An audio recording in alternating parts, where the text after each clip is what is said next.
¿Qué tal? ¿Cómo están? Buenas tardes. Hoy media hora, empezamos media hora antes esta redacción abierta, como están ustedes pudiendo comprobar. Son las 18:30 horas, las 5:30 en Canarias. Hoy 14 de enero. 14 de enero. Acaba de preguntar en qué día vivimos. Antes de que entráramos le decía a José Javier, rápido, dime qué día ¿Usted estamos. sabe por qué pasa eso? Por trabajar los domingos.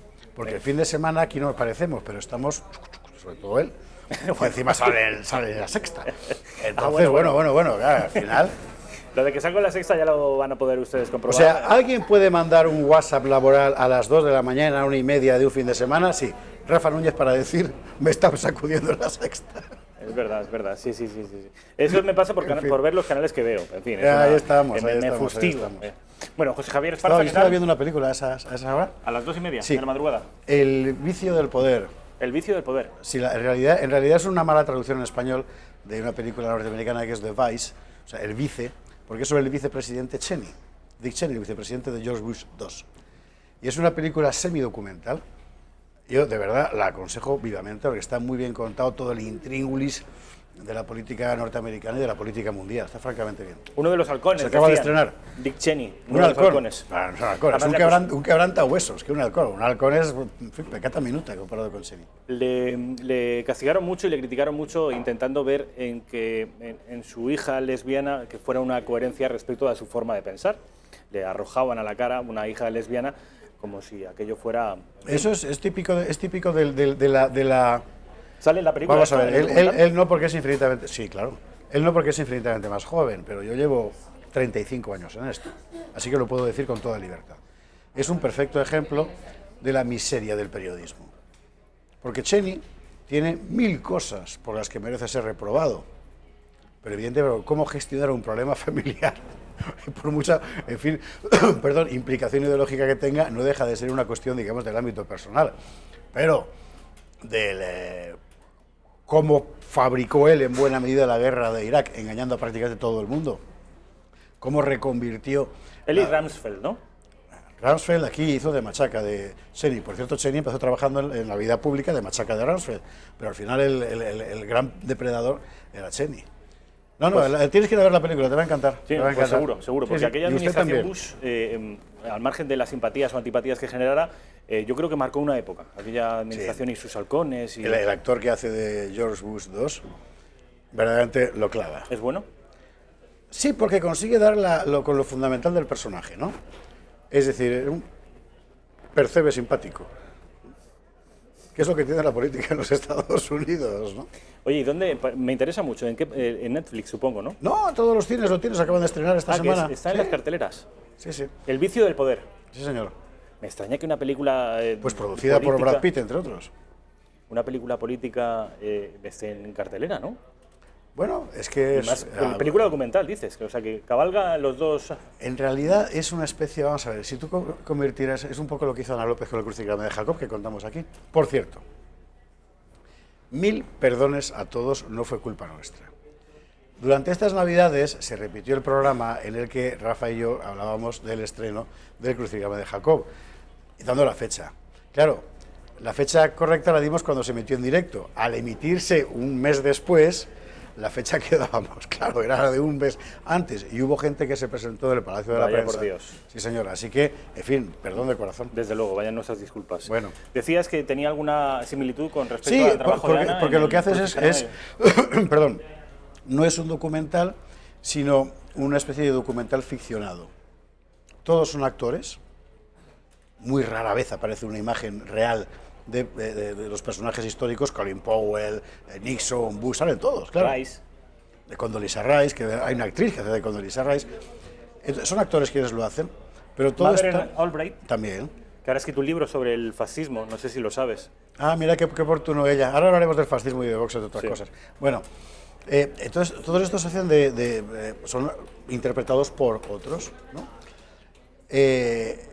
Realmente el resultado es formidable. Entonces, te van explicando, no desvelaré más, claro, todos los intríngulis, tanto de la carrera de Cheney, que es el primer presidente que llega, vicepresidente, que llega a la vicepresidencia y le dice al presidente, George Bush, escucha, yo he sido director de una multinacional, secretario de Defensa, jefe de personal de la Casa Blanca, un vicepresidente es un título protocolario.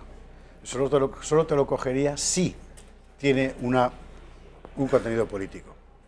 Quiero defensa, quiero seguridad interior, quiero lucha contra el terrorismo, claro, y se lo dieron. Y menos mal, porque seguramente con George Bush hubiera sido mucho peor. Claro, Lleno de contenido la vicepresidencia, claro, hasta ese momento vacío. un contenido político que en ese momento no tenía. Cuando los atentados del 11S, por ejemplo, quien toma las primeras medidas ejecutivas, de control de vuelos, derribar cualquier avión que sobrevuele, etcétera, desde el salón de crisis de la Casa Blanca, es él, no es el presidente. El presidente está fuera y le preguntan en la mesa, Madeleine Albright precisamente, ¿el presidente sabe esto? El presidente sí lo sabe, yo hablo por el presidente. Es muy interesante. Tiene usted que ver esa película. Si le gusta la política y lo que ha pasado en el mundo en los últimos 35 o 40 años, porque Cheney empieza siendo un chavalín. Pero me extraña que siendo un producto de Hollywood no te quejes o no lamentes un sectarismo a la hora de abordar el... Es que realmente no lo tiene. Realmente no tiene un sectarismo. Trump ha hecho bueno a la administración Bush, seguramente, a ojos de Hollywood. Porque bueno, le pegan por todas partes. A la administración... Sí. ¿Ah, sí? Sí, a la administración Bush, pero vamos, por todas partes menos por una. Bueno, no, ni siquiera por esa, por todas. O sea, que está dirigido ideológicamente. Bueno, el tema es que está narrado... Vamos a ver, es muy difícil, es como el principio de Maquiavelo, ¿no? Maquiavelo no era un maquiavélico, contra lo que la gente cree, él no era moralmente un cínico, ¿no? En lo que él hace es un dibujo del poder lo más distante posible. Eso incluye el mal, pero en el mal también hay grandeza. Y la posibilidad de retratarlo de tal forma que no pierdes de vista que este tío es un canalla y al mismo tiempo decir, qué pedazo de canalla, qué estatua tiene este tío, eso es así. Y la historia del poder es así. Y creo que eso lo ha captado muy bien porque Dick Cheney realmente es un gran hombre que hizo infinitas cosas muy malas, ¿no? Pero es así. El Príncipe Maquiavelo está basado o inspirado, dicen, en Fernando... Sí, señor, ¿no? Fernando el Católico, porque era realmente, seguramente, el político como hombre de poder más eficaz de su tiempo, sin ninguna duda. Compares con quien compares. Bueno, además, me viene muy bien esta referencia al vicio del poder, así se llama, ¿no? La cinta, para engarzar con un asunto que se quedó a mitad en la última intervención de José Javier Esparza, que fue el jueves pasado, en esta redacción abierta. Tiene que ver, hablábamos sobre el globalismo, sobre el mundialismo. La última pregunta respecto a Cheney. Así es. ¿Es también una figura, la de Dick Cheney, un protagonista de esto que se ha dado en llamar el mundialismo, el proceso de globalización? Sin ninguna duda. Vamos a ver, los Estados Unidos, desde su fundación, tienen dos dogmas. Uno de ellos es el de ser no una nación política, sino una nación moral, y eso uno lo encuentra en los escritos de los fundadores del siglo XVIII, ¿verdad? Jefferson y compañía. Y la segunda, la de estar guiados por un destino manifiesto de carácter religioso, providencialista, que hace que naturalmente ellos deban dirigir el mundo. Y eso es así desde el principio. El nuevo pueblo elegido. Sí, completamente, el nuevo pueblo elegido. Y eso, de hecho, mira, el primer artículo que publiqué yo hace 1000 años sobre los Estados Unidos era Yankees, el pueblo elegido de la modernidad, ¿no? Porque ellos lo que hacen es un poco un trasunto de la idea mosaica del pueblo elegido. Bueno, esto ha sido así desde finales del siglo XIX con absolutamente todas las administraciones, todos los gobiernos, de un signo o de otro. Por supuesto en la época de George Bush, con Obama, con Clinton y también hoy. La cuestión es la siguiente.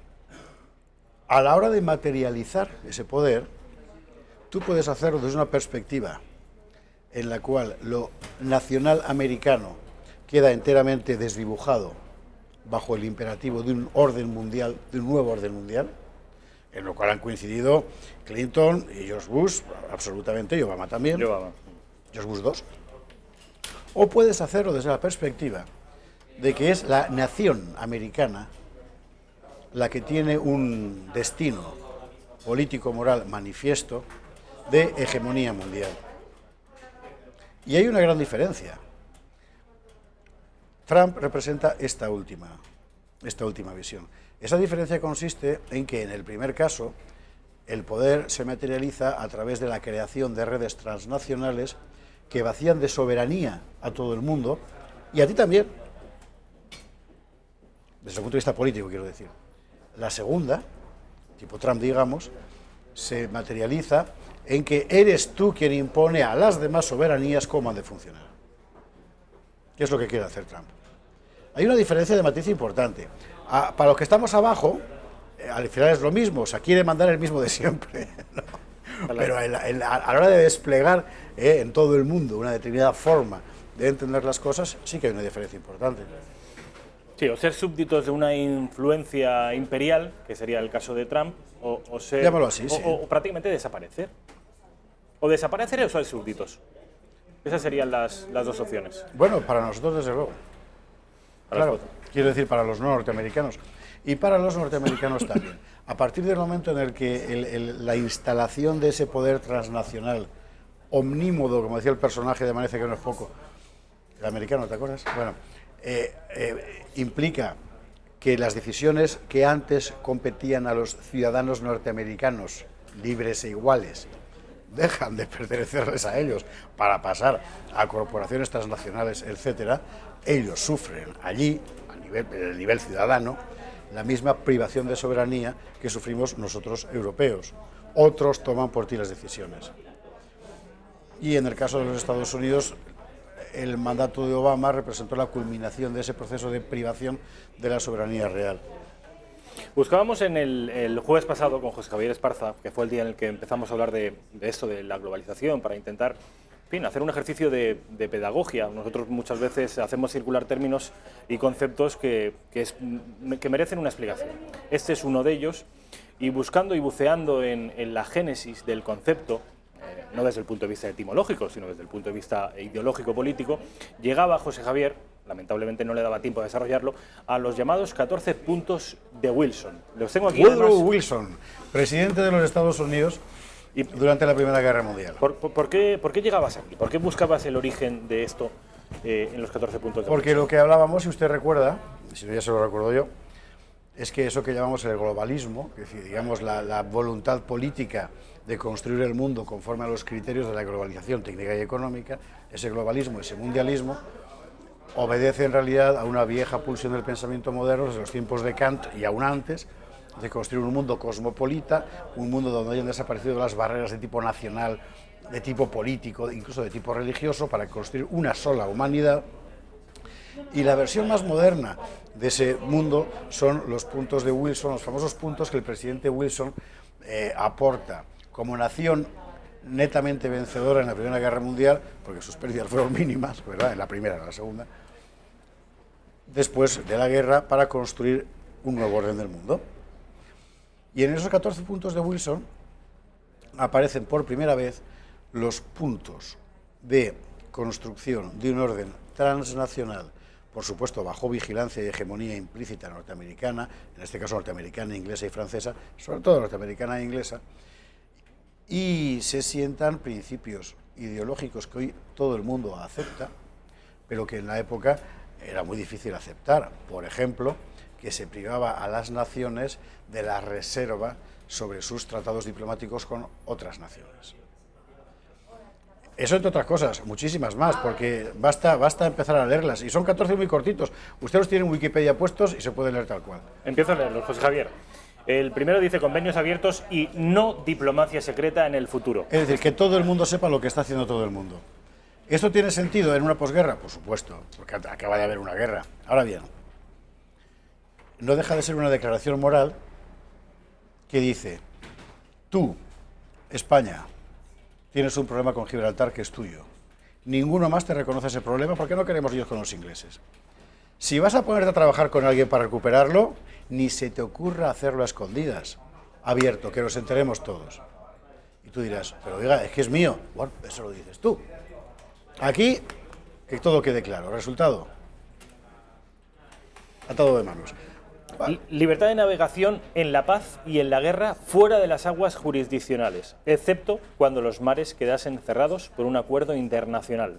Esto para los Estados Unidos es importantísimo, porque si usted coge un mapa mundi, como estamos acostumbrados a verlo, como estamos acostumbrados a verlo, no, porque ponemos siempre Europa en el medio. Ponga usted América en el medio.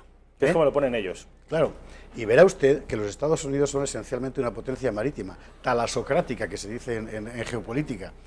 Necesita el mar y lo sigue necesitando aún hoy. Y lo necesitará mañana porque el comercio aéreo nunca podrá reemplazar los volúmenes del comercio naval. De tal forma que para los Estados Unidos, que por cierto entran en la Primera Guerra Mundial apelando a la libertad de los mares después del hundimiento de un crucero, la apertura de rutas marítimas era, ¿no?, absolutamente fundamental. ¿Por qué? Porque les permitía llegar a todas partes a la vez. Y si usted mira el mismo mapa y cambia a Wilson y pone a Obama y los tratados transnacionales de libre cambio con Europa y con el Pacífico, verá que el proyecto sigue siendo el mismo siempre. Es decir, ellos necesitan ampliar su espacio y como no lo pueden ampliar territorialmente, los chinos son una potencia de tierra hasta el punto de que su mar lo han considerado en buena parte, toda la zona, la plataforma continental, tierra firme. Bueno, ellos no, necesitan el agua y que sea enteramente libre. En un agua enteramente libre, ¿quién navega mejor? El mar gordo, ellos, claro. El siguiente punto, el tercero, yo creo que es la clave de bóveda de estos 14 puntos, de esta vocación global que dice desaparición, tanto como sea posible, de las barreras económicas. Exactamente, y a partir de aquí se ve muy claro cuál es el objetivo de los Estados Unidos fundamentalmente, es decir, llenar el resto del mundo con su exceso de producción, que va a ser una clave de los norteamericanos ya durante, hasta hoy. Incluso el Plan Marshall. El Plan Marshall, como oigo mucha gente decir que Estados Unidos salvó a Europa con el Plan Marshall, y dice, bueno, eso digamos, es una forma generosa de ver las cosas. El Plan Marshall consistía en que yo, Estados Unidos, prestaba a Rafa, Francia, por ejemplo, dólares que él me tenía que devolver para que me comprara a mí la industria que él necesitaba. De tal forma que él me debía a mí el dinero y además me compraba los productos. Eso fue el Plan Marshall. Claro, ¿Europa necesitaba esos bienes de equipo? Absolutamente. Europa tiene una capacidad técnica tan prodigiosa desde siempre, es la mayor concentración de población técnicamente cualificada del mundo. No hay nada igual en todo el mundo, como Europa. Hagamos lo que hagamos. Bueno, que realmente no dejaba de ser un negocio apetecible. En muy pocos años, efectivamente, bueno, el desarrollo de Europa fue extraordinario. Quiero decir con esto que la desaparición de barreras económicas es fundamentalmente un instrumento político para el que más produce, que puede, por tanto, extenderse a todas partes. Y si tú quieres proteger a los tuyos con un arancel, entonces es que eres un malo. Y hay que recordar cómo empezó la guerra de secesión norteamericana, porque empezó precisamente por una cuestión arancelaria. Pero en la visión yanqui del mundo, el comercio tiene que ser necesariamente libre. Y todo lo que sea una barrera de carácter político, cultural u otro, es en sí misma negativa. Pero esto choca con la vocación de la actual administración norteamericana. Hasta cierto punto. Dice Trump que quiere volver a los aranceles, que quiere proteger sus productos. Para lo que entre, no para los suyos. Pero no para que los salga. Claro. En todo caso está muy bien visto y muy bien tirado, Rafa, porque precisamente uno de los efectos perniciosos de esa eliminación de barreras económicas es que creas unos márgenes de desprotección social enormes. Y eso ocurrió en los Estados Unidos y en todo Occidente en realidad en los últimos años, eso que se llama la uberización de la economía. Ahora todos somos Uber, ¿no? Bueno, en buena medida la reacción de Trump es una reacción antiglobalista. En buena medida Trump significa un enemigo odioso para todos los que tienen dinero en el mundo, precisamente por ese motivo. Decía antes José Javier que el objetivo último de distinguir entre dos modelos de globalismo, uno de ellos quiere deshacer, difuminar las identidades nacionales, y yo creo que encaja muy bien con este cuarto punto de entre los 14 puntos de Wilson. Garantías adecuadas para la reducción de los armamentos nacionales. Efectivamente, que al final se tradujo fundamentalmente en reducción de armamentos de Alemania, Austria y Hungría, que quedó despedazada, luego se verá en otro punto, y los que habían perdido, no tanto los que habían ganado. Pero digamos que una cosa va implícita en la otra. Si tú sientas un orden en el que todo el mundo esté controlando a todo el mundo bien a la vista, la necesidad de asegurarte de que nadie va a producir armamento nocivo para ese equilibrio va de suyo, ¿no? Y el armamento que se venda, en gran medida procuraremos que sea nuestro, que sea nacional. El ejemplo que ponías con los franceses. Claro. El armamento o cualquier tipo de industria estratégica. Vamos a limitarla y si ha de venderse, si ha de consumirse, que sea tecnología propia norteamericana para de manera indirecta poder controlar los hilos. El quinto punto dice reajuste. Recuérdense que estas 14 leyes de Wilson están redactadas en el año 1918, final de la Primera Guerra Mundial. Dice el quinto punto, reajuste de las reclamaciones coloniales, de tal manera que los intereses de los pueblos merezcan igual consideración que las aspiraciones de los gobiernos, cuyo fundamento habrá de ser determinado. Los que hoy reclaman el derecho de autodeterminación lo hacen invocando este principio, más incluso que los que se dictaron después, en la época de la descolonización, después de la Segunda Guerra Mundial. ¿Aquí de qué se trataba fundamentalmente? De encontrar un elemento, un argumento, digamos, teórico, retórico, moral, por supuesto emancipador, para desmembrar por completo a los imperios centrales, a Alemania y a Austria-Hungría de forma particular, y el Imperio Otomano, que hay que recordar que también perdió aquella guerra. De tal manera que en muy pocos años después vemos cómo el viejo imperio estalla y aparece en Checoslovaquia, Hungría, Austria, todas las naciones que conocemos de los Balcanes nacen precisamente a partir de ahí. El hecho de que en aquel momento se definiera como los pueblos, término enormemente indefinido, se considera que tenían el mismo derecho que los gobiernos de potencias ya reconocidas para decidir, convertía a Europa en un avispero que inevitablemente iba a estallar después, claro. Sexto punto, evacuación de todo el territorio ruso, dándose a Rusia plena oportunidad para su propio desarrollo con la ayuda de las potencias.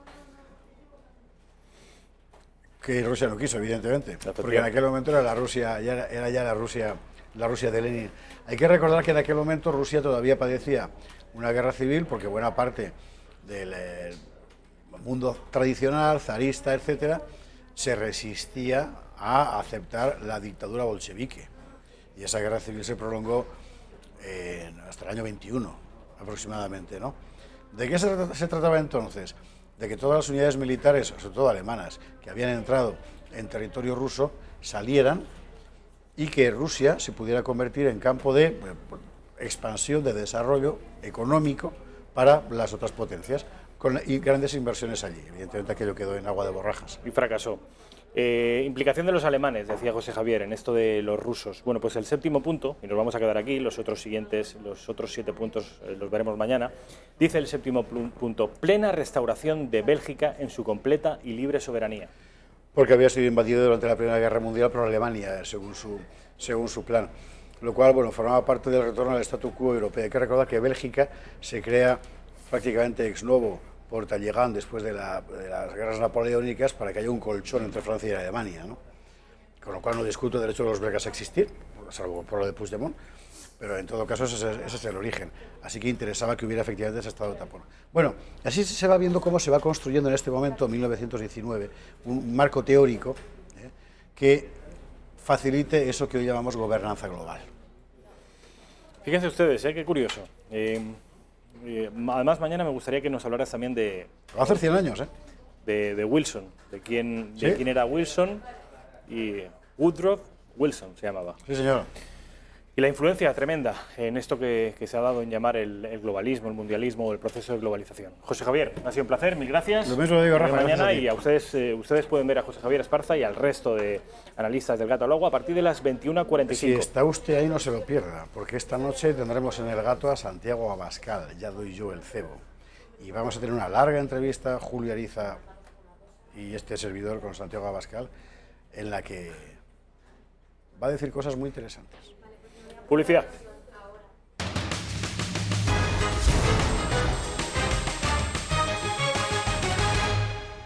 ¿Qué tal? ¿Cómo están? Buenas tardes. Bienvenidos a la redacción abierta de nuevo de Intereconomía. Hoy hemos empezado media hora antes, de manera que si se incorporan ustedes ahora, que sepan, al menos a partir de mañana, que a las 18:30 horas, es decir, a las 6:30, ya estaremos operativos, ya estaremos contándoles la información del día. Quiero presentarles a Edgar Martín. Edgar, ¿qué tal? ¿Cómo estás? Encantado. Buenas tardes. Voy a ponerte el micrófono, que se les ha olvidado a mis compañeros, y y si no, los espectadores no van a poder escucharte. No van a poder escucharme, ¿verdad? Sí. Y además tú sabes perfectamente, y van a entender ustedes por qué lo digo, cuán importante es escuchar bien, oír bien, porque es uno de los mayores placeres del alma. Bueno, Edgar Martín es músico, es de aquí de Madrid. Edgar, eres muy joven, ¿no? ¿Qué edad tienes? Pues tengo 39 años. O sea, eres del 79. Soy del 79, efectivamente. Ah, pues mira, eres un año mayor que yo. Yo soy del 80. Pues entonces tú eres mucho más joven que Bueno, yo. mucho más joven, ¿no? Un año como mucho, unos meses como mínimo. Bueno, Edgar, estás aquí en calidad de músico y sobre todo porque el próximo 23 de enero, estamos hablando del Club de Amigos de Intereconomía, vas a dar una clase, una conferencia magistral respecto de Mozart. Tú eres el director titular de la Orquesta Sinfónica Camerata Musicalis, eres divulgador musical. Ajá. Y los espectadores de Intereconomía que estén interesados pueden llamar al Club de Amigos para reservar su plaza, ya digo, para el próximo 23 de enero, que en el Club de Amigos Edgar va a ofrecer una plática. ¿Y vas a ofrecer qué? ¿Por qué les puede interesar? A ver, pues, cuéntanos. Mira, vamos a hablar del Requiem de Mozart, una obra que es muy interesante, a la par que fue la última obra que compuso Mozart. De hecho, se quedó incompleta, por eso hay tanta historia sobre este Requiem de Mozart, ¿no? Que incluso tiene su propia película. O sea, la película Amadeus está basada sobre todo en esa trama o en esa parte oculta que tiene el Requiem de Mozart, que si se lo habían pedido, que si no se lo habían pedido, qué pasaba ahí, ¿no? Pues bueno, simplemente este Requiem se lo pidieron, efectivamente, lo compuso él, pero no llegó a componerlo del todo, se murió pues terminando uno de los números y lo tuvo que terminar un alumno, eso por el cotilleo, un poquito por ese lado, y luego pues todo lo que tiene esta obra maravillosa que resume al gran genio que fue pues Mozart, ¿no? Que todos conocemos y conocemos grandes sinfonías y conocemos de oídas también el Requiem, pero ver cómo está estructurado ese Requiem dentro de que es una misa, ¿no? De que tenemos diferentes partes de la misa de Requiem, el introito, la liturgia de la palabra, muy importante, la liturgia de la Eucaristía, y cómo acaba y cómo cierra ese alumno la obra de Mozart, su última obra, ¿no? ¿Pero se sabe quién era ese alumno? Sí. De hecho, entiendo que es su alumno más aventajado, el más talentoso, quizá. ¿O? Bueno, no sé yo decirte, porque todos eran bastante buenos y ninguno llegó a ser famoso, pero este fue el que más cerca estuvo al lado de Mozart durante este último periodo. Entonces era el que más confianza tenía con su mujer, con diferentes, con el Requiem en sí, puesto que Mozart estaba muy enfermo y era él el alumno quien estaba copiando las notas que Mozart decía desde la cama. Entonces digamos que era el que más cerca estaba, no porque fuese el mejor. Para los espectadores de la redacción abierta, la mayoría, como yo mismo, legos en este asunto de la música, podríamos empezar por explicar qué es un Requiem. Claro, esto es muy importante. Pues un Requiem es simplemente una misa de difuntos, una misa pues que se ofrece al difunto. Entonces aquí tiene diferentes partes. Tenemos, como hemos dicho, la liturgia de la entrada, que es el introito y el Requiem, y después la liturgia de la palabra. En este caso tenemos la secuencia del Dies Irae, esa secuencia que es apocalíptica y nos habla de las diferentes partes que tiene, ¿no? Ese juicio final. Es bastante dramático y que, por ejemplo, otros compositores posteriores lo han quitado. Por ejemplo, Fauré es un compositor del siglo XIX, francés, que el Dies Irae, la secuencia de la palabra, pues la quita, la retira y se centra más en la liturgia de la Eucaristía, que es la parte en la que se hace la comunión, ¿no? Donde el pan y el vino se convierten o se transmutan, se transforman en cuerpo y sangre de Cristo, que es la parte del misterio de la misa. Entonces, Mozart se centra sobre todo en esta secuencia de la liturgia de la palabra, y es interesantísimo cómo cada número que hace referencia que si al juicio final, que si al Tuba Mirum, ¿no? el séptimo caballo del Apocalipsis y todo esto, cómo musicalmente está creado, y por eso es tan íntimo y nos acongoja tanto, ¿no? Porque realmente es increíble. ¿Cuánto dura un requiem? ¿Existe un tiempo determinado? O No. ¿Cuánto dura el de Mozart? El de Mozart viene a durar 45-50 minutos. ¿Y se sabe cuánto fue obra directa suya y cuánto de su alumno? Y esto es lo que veremos, que es una de las cosas que más me gusta. Esto es lo que veremos en esta conferencia. Sobre todo entenderemos de qué manera está compuesto, hasta dónde terminó, cómo se queda el requiem sin esa parte que no escribió su alumno, y ver las diferentes versiones de los diferentes alumnos, porque no fue el único que compuso este requiem, ¿no? O sea, este final.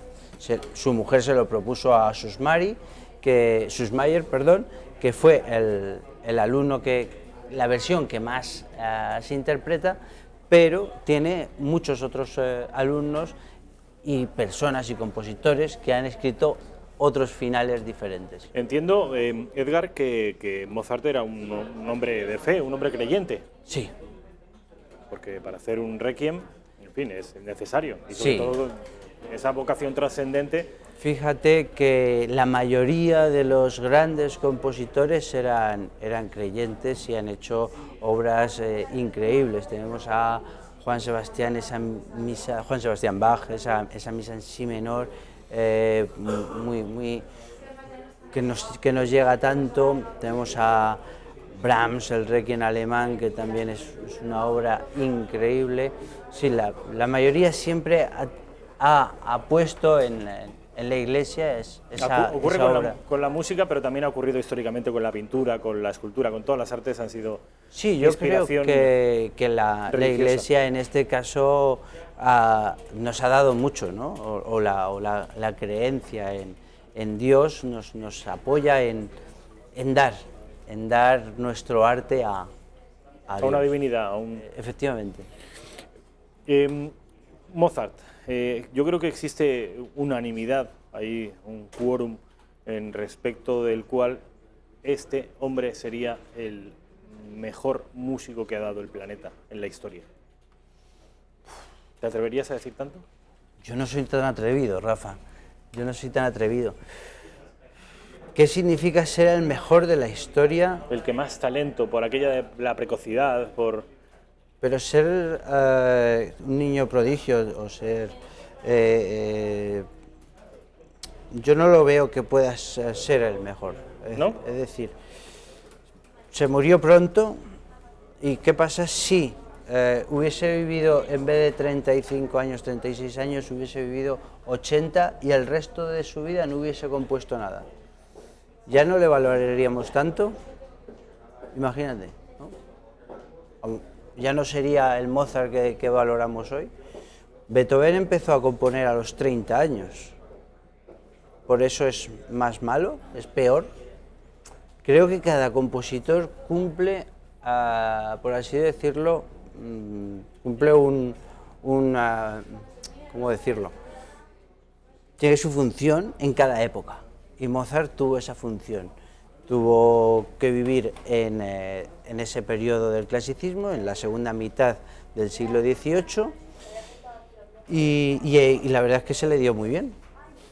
¿Cuáles serían, a tu juicio, los 4 o 5 mejores compositores de la historia? Mozart estaría entre ellos, seguramente, ¿no? Sí, claro. Todos los que han llegado a nuestros oídos son grandes. O sea, Beethoven, Bach, desde luego. Beethoven, Mozart, o sea, Juan Sebastián Bach, Beethoven, Mozart.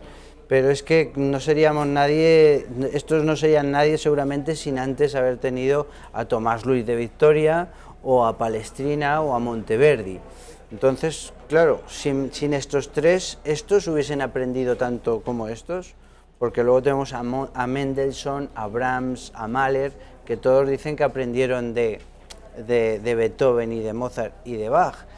Haydn aprendió de Bach, Mozart aprendió de Haydn, que fue su maestro.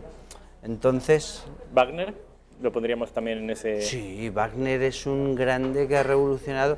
Fíjate, Wagner es el primero que nos habla de los nacionalismos sin que se hable de los nacionalismos, porque está en pleno siglo XIX, en mediados del siglo XIX, o sea que es un romanticismo pleno, donde tan solo estamos intentando expresar nuestros sentimientos.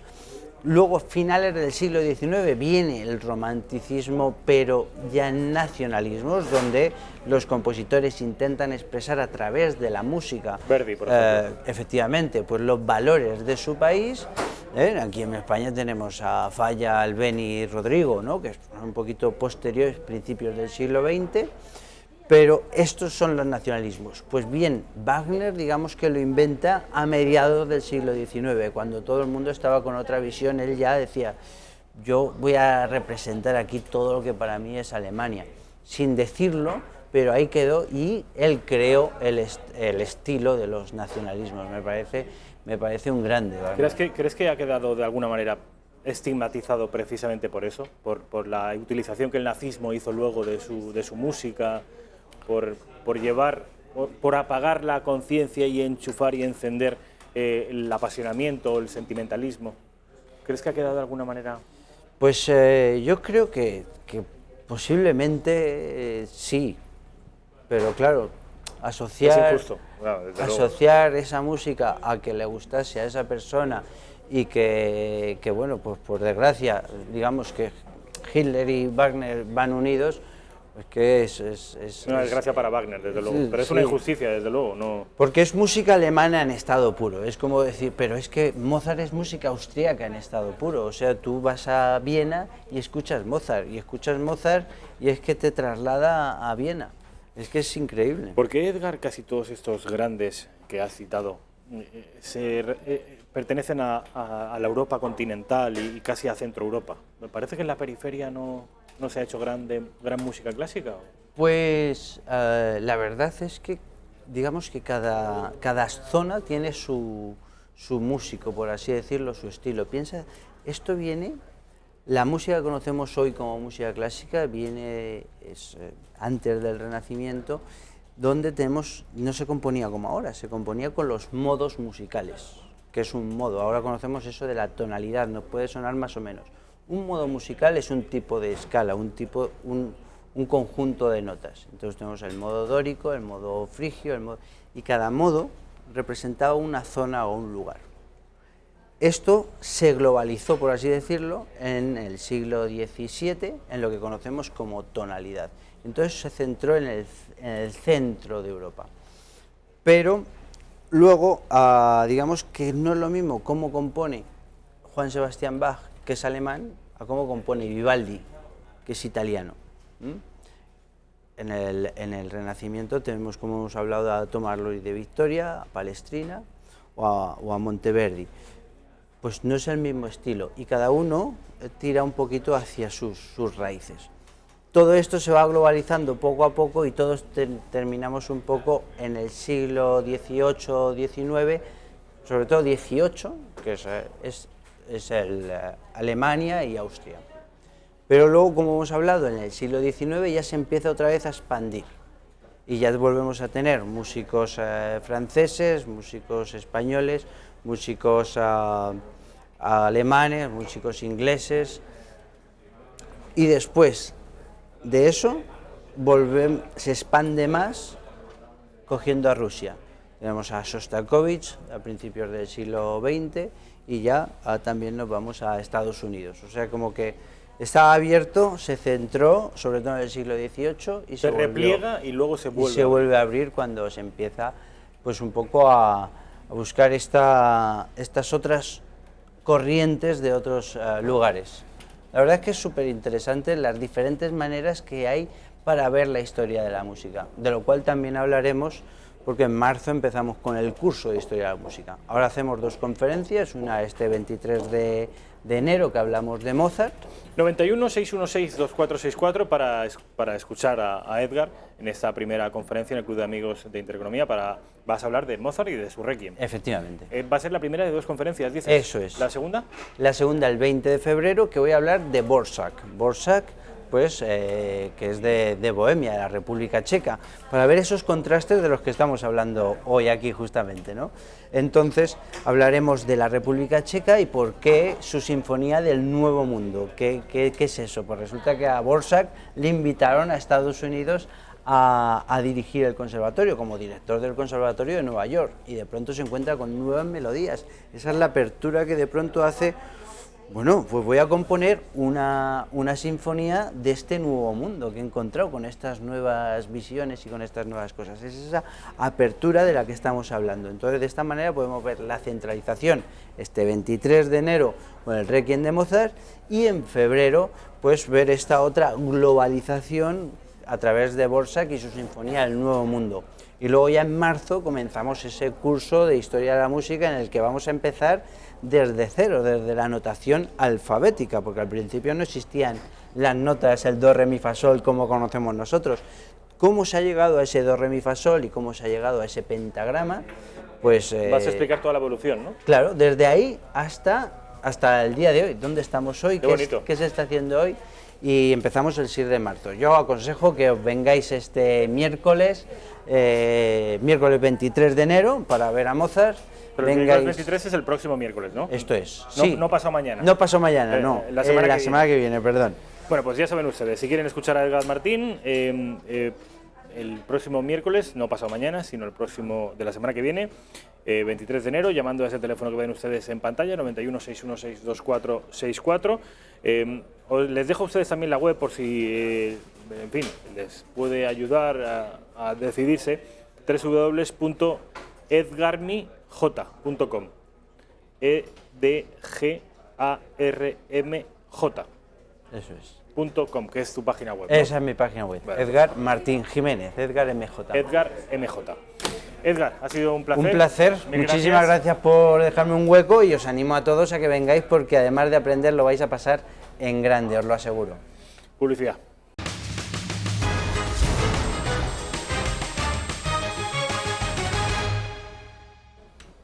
Siete y cuarto de la tarde, tenemos, después de varias semanas, por fin, a Ricardo Chamorro Delmo. Ricardo, ¿qué tal? ¿Cómo estás? ¿Qué tal, don Rafael? Encantado, feliz año. Feliz año 2019. Chamorro Delmo. Ya lo dejamos claro el año pasado, los 2 apellidos, de dónde vienen y todo ese tema. Bueno, ya saben ustedes que Ricardo es amigo mío, pero sobre todo viene aquí no en calidad de amigo mío, sino en calidad de analista político, de abogado algunas veces, que lo es, un hombre de leyes, un jurista, pero sobre todo de analista político, porque hace análisis con mucho tino, sobre todo cuando tiene que ver con el mundo del centro derecha, de la derecha española. Ya saben ustedes, siempre se lo digo.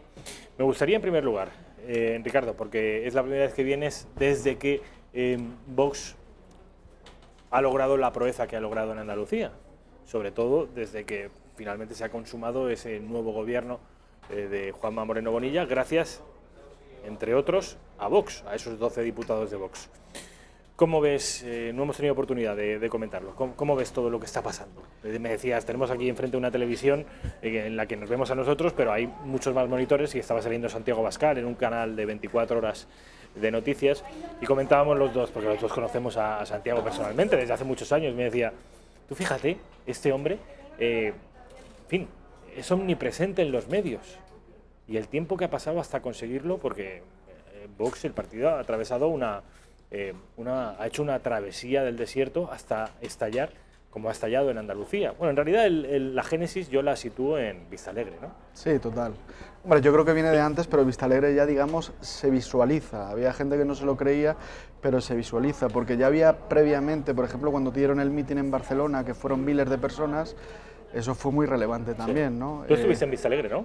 Yo estuve en Vistalegre, sí, exactamente. Sí, es cierto lo que dice Ricardo, que se iban produciendo mítines en provincias, como dicen aquí en Madrid, provincias es el resto de España, en las que la convocatoria quedaba absolutamente desbordada.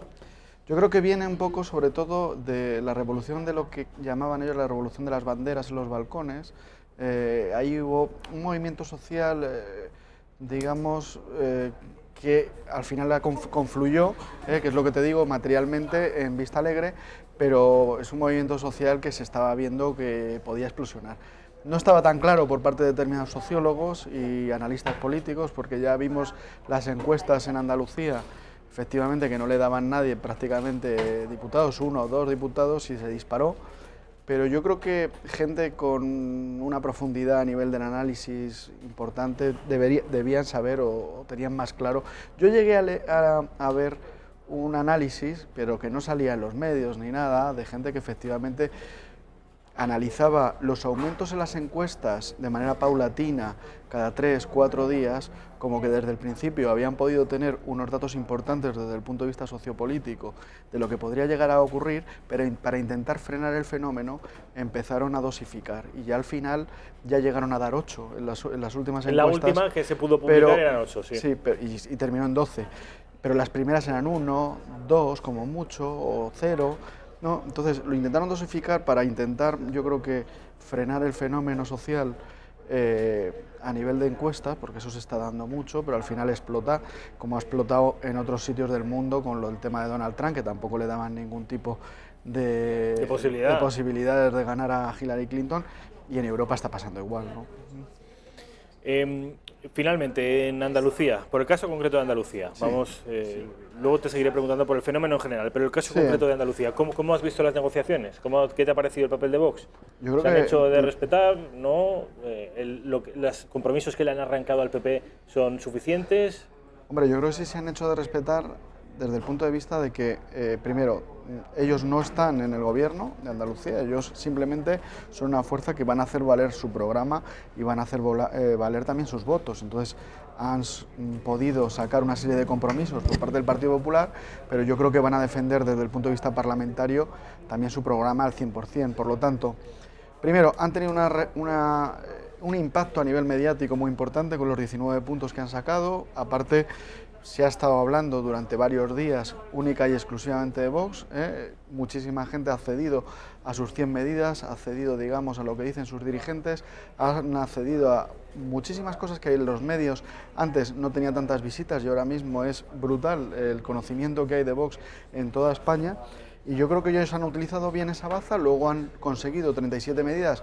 Bueno, ellos no están en el gobierno, ellos han conseguido una serie de compromisos, pero claro, también tienen las manos libres a la hora de presionar, tampoco tienen responsabilidades con respecto al gobierno que va a ocurrir. Y lo que sí me ha parecido bastante feo ha sido la postura de Ciudadanos y de su impulsor Manuel Valls y Macron y toda esta gente, ¿no? que tienen ahora, que parece ser que son el alma mater de este partido, ¿no? Yo pensaba que era Albert Rivera y Arrimadas y ahora parece ser que es Macron, pero bueno. Vamos a hablar de eso, de Ciudadanos, pero porque además... A mí me parece muy bien el acuerdo. Había gente que se metía, es decir, primero decían que tenían que entrar por el aro, y que tenían que firmar. Luego se hacen de respetar, presentan 19 puntos, sacan 37 consensuados con el Partido Popular y dicen, no, pero no les han hecho caso. Es decir, yo creo que Vox ahora mismo, a nivel de medios, en general, todo el mundo pues está atacándoles de una manera o de otra, intentando ridiculizarles, pero lo cierto es que yo creo, desde el punto de vista sociológico, que han penetrado de una manera muy acertada a nivel de comunicación.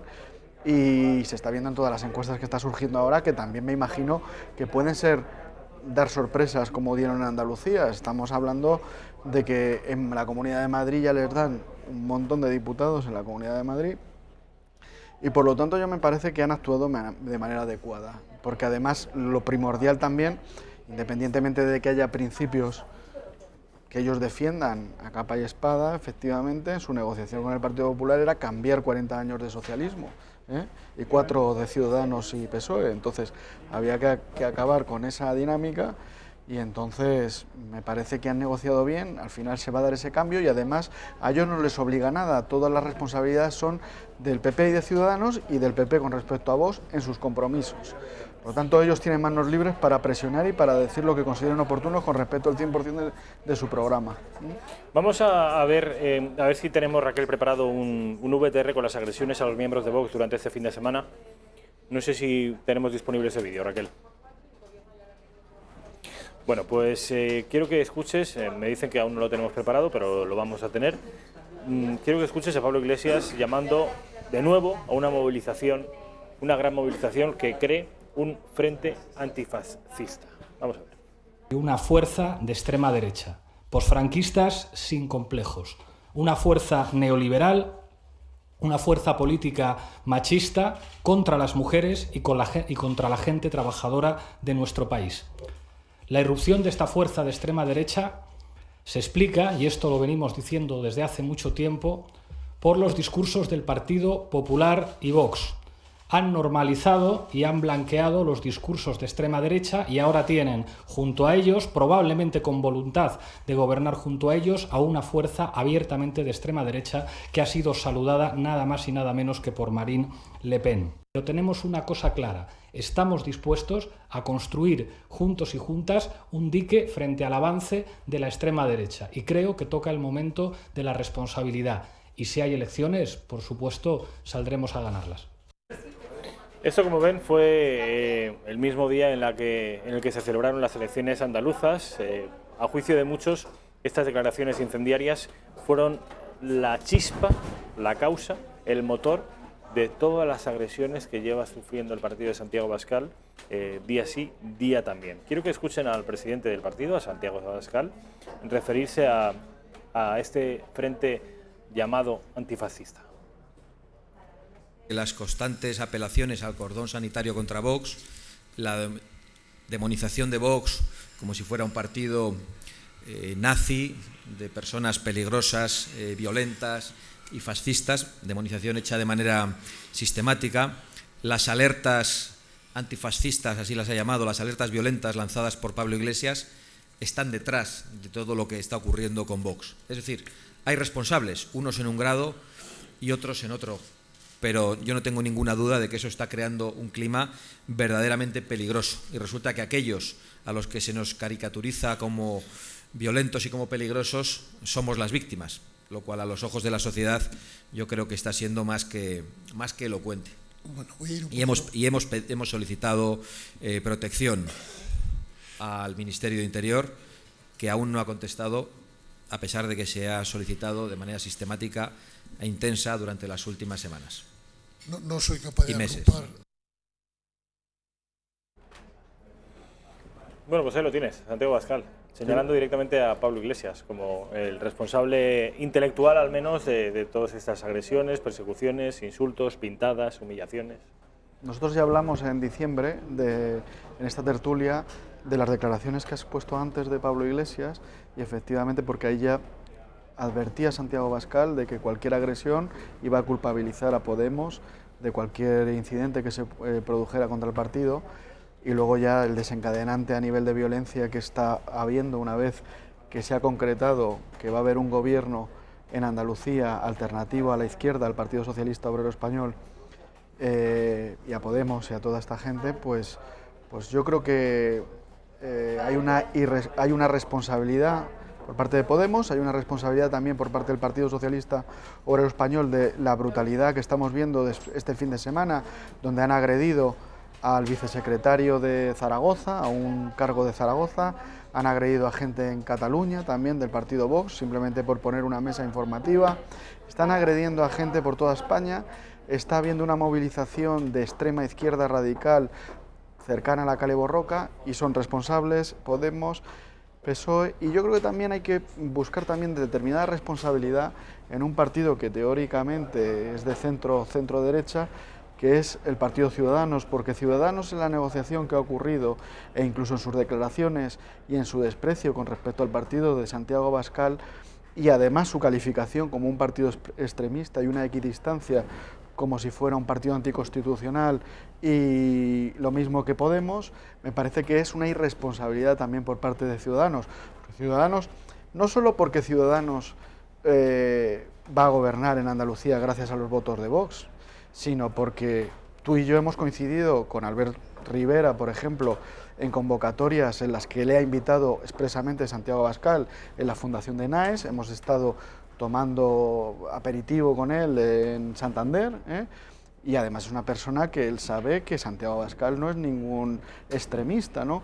Entonces, la escenificación que está proyectando ahora mismo Ciudadanos me parece incoherente, me parece impresentable, y me parece también que tiene cierta culpabilidad en lo que puede llegar a estar pasando. Se está poniendo en la misma línea de una izquierda radical que está hablando del 36, que está hablando de alertas antifascistas, que están agrediendo a jóvenes militantes de un partido democrático perfectamente constitucional, que pide cambios a lo mejor en la organización territorial, pero siempre con los cauces constitucionales, y que defiende los principios básicos de nuestra Constitución, la unidad de España, la soberanía nacional, el reformismo, España y la libertad.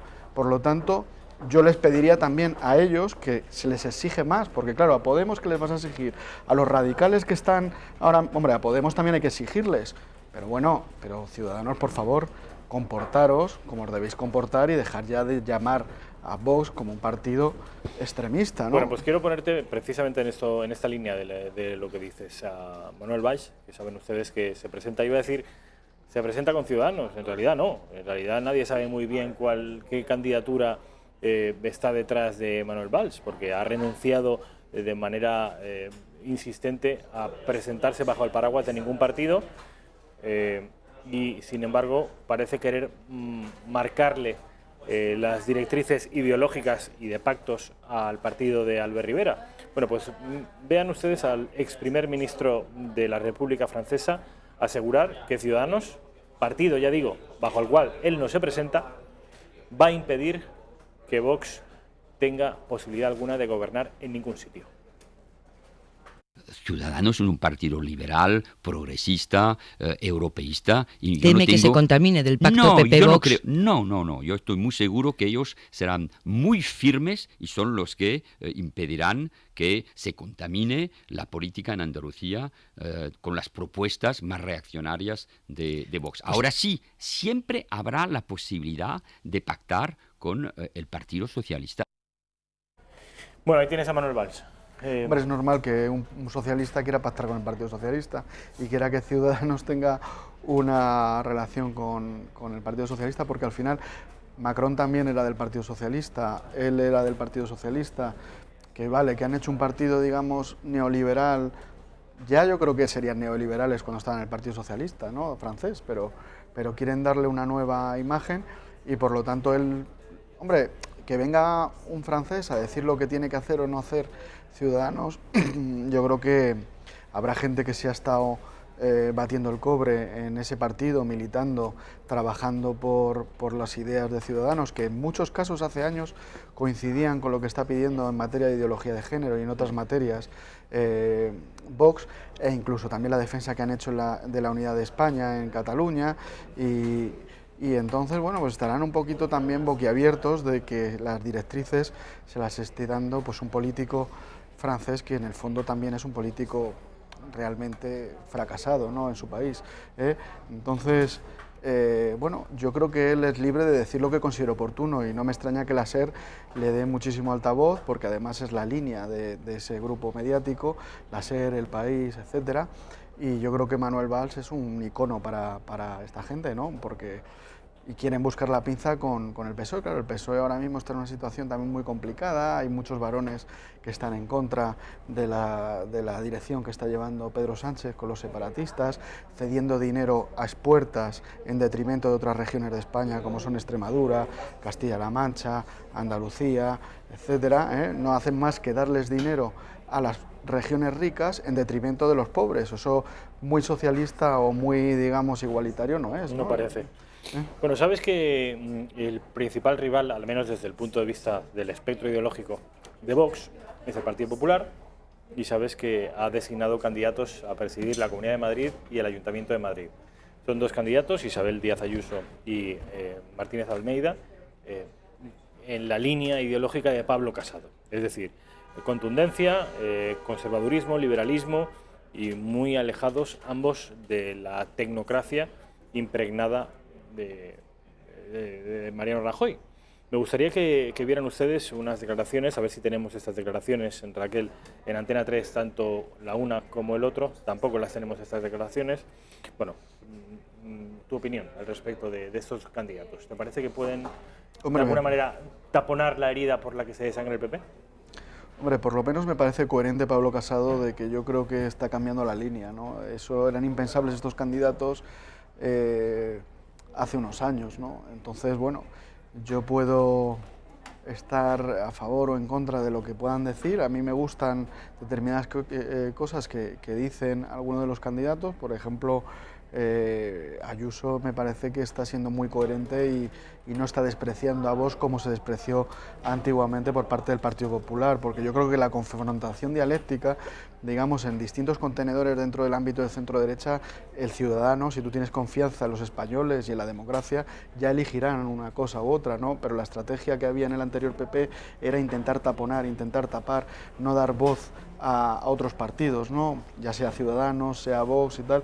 Yo por lo menos la veo valiente, ¿no? Y yo entiendo, y yo creo que ha sido coherente Pablo Casado yo me imagino que habrá tenido determinadas resistencias, pero está siendo valiente, ¿no? Está siendo valiente, ha sido valiente con respecto a llegar al acuerdo con Vox, que no porque había muchos varones, sí, había muchos varones que estaban en contra de la vieja guardia, como puede ser Núñez Feijóo, como puede ser incluso la de tu tierra, Bonic, claro, toda esta gente vienen de antiguo y quieren consolidar su posición porque ven que les puede comer la tostada en un momento dado la emergencia de Vox en todas las comunidades autónomas. Pero yo creo que han actuado como se debía actuar, porque había que cambiar 40 años de socialismo. Y con respecto a esto, pues bueno, me parece que han elegido candidatos, primero son jóvenes, tienen ideas liberal-conservadoras, pues bueno... No te disgustan, ¿no? No te disgustan. No me parecen, o sea, no me disgustan. Es decir, otra cosa es lo que yo pueda pensar del partido en general y hasta qué punto se ha podido regenerar el Partido Popular en general. Pero bueno, me parece que, bueno, por lo menos de manera objetiva, pues son gente que son militantes que por lo menos se creen las ideas y que iban a dar la batalla de las ideas dentro de su espectro político. Yo podré estar más de acuerdo en unos aspectos o en otros, pero por lo menos ha habido valentía de regenerar pues, candidatos. Es decir, Y sobre todo, ¿no percibes que está habiendo, no sé si una revolución, pero al menos sí un cambio ideológico en las directrices del partido? Eso lo detectas, ¿no? No es lo mismo Pablo Casado pidiendo vamos a recentralizar, vamos a 155, la Hombre, está claro. Hombre, lo primero que ha dicho es que cuando gane va a aplicar el 155, ¿no? Teóricamente. Bueno, yo no sé, yo creo que bueno, el sonido gusta, lo que pasa es que el Partido Popular ha perdido muchísima credibilidad en todos estos años y tampoco terminan de desautorizar los años anteriores, porque yo estaba escuchando una entrevista de Ayuso y todavía no se atreven, digamos, a despegarse. Es normal, porque el partido está muy enquistado, pero claro, lo nefasto que hemos tenido con Rajoy, pues bueno, pero ellos por lo menos lo están intentando, y entonces eso sí me parece positivo. Parece que entre aire nuevo en todos los partidos pues, es positivo, ¿sabes? Bueno, pues Santiago Abascal también en la conferencia del siglo XXI, del Club Siglo XXI, esta mañana se le ha preguntado precisamente por estas candidaturas populares y esta es la respuesta que ha ofrecido el de Amurrio. Creo que Vox presentará mejores candidatos, pero sobre todo presentará mejores ideas que las que ha presentado el Partido Popular y sobre todo presentará ideas creíbles. Vox es un partido que aquello a lo que se compromete lo cumple y el Partido Popular pues desgraciadamente no puede decir lo mismo y lo siento por las personas que se sientan representadas por el Partido Popular. Él dice que sus ideas y sus propuestas, al contrario que las del PP, sí serán creíbles.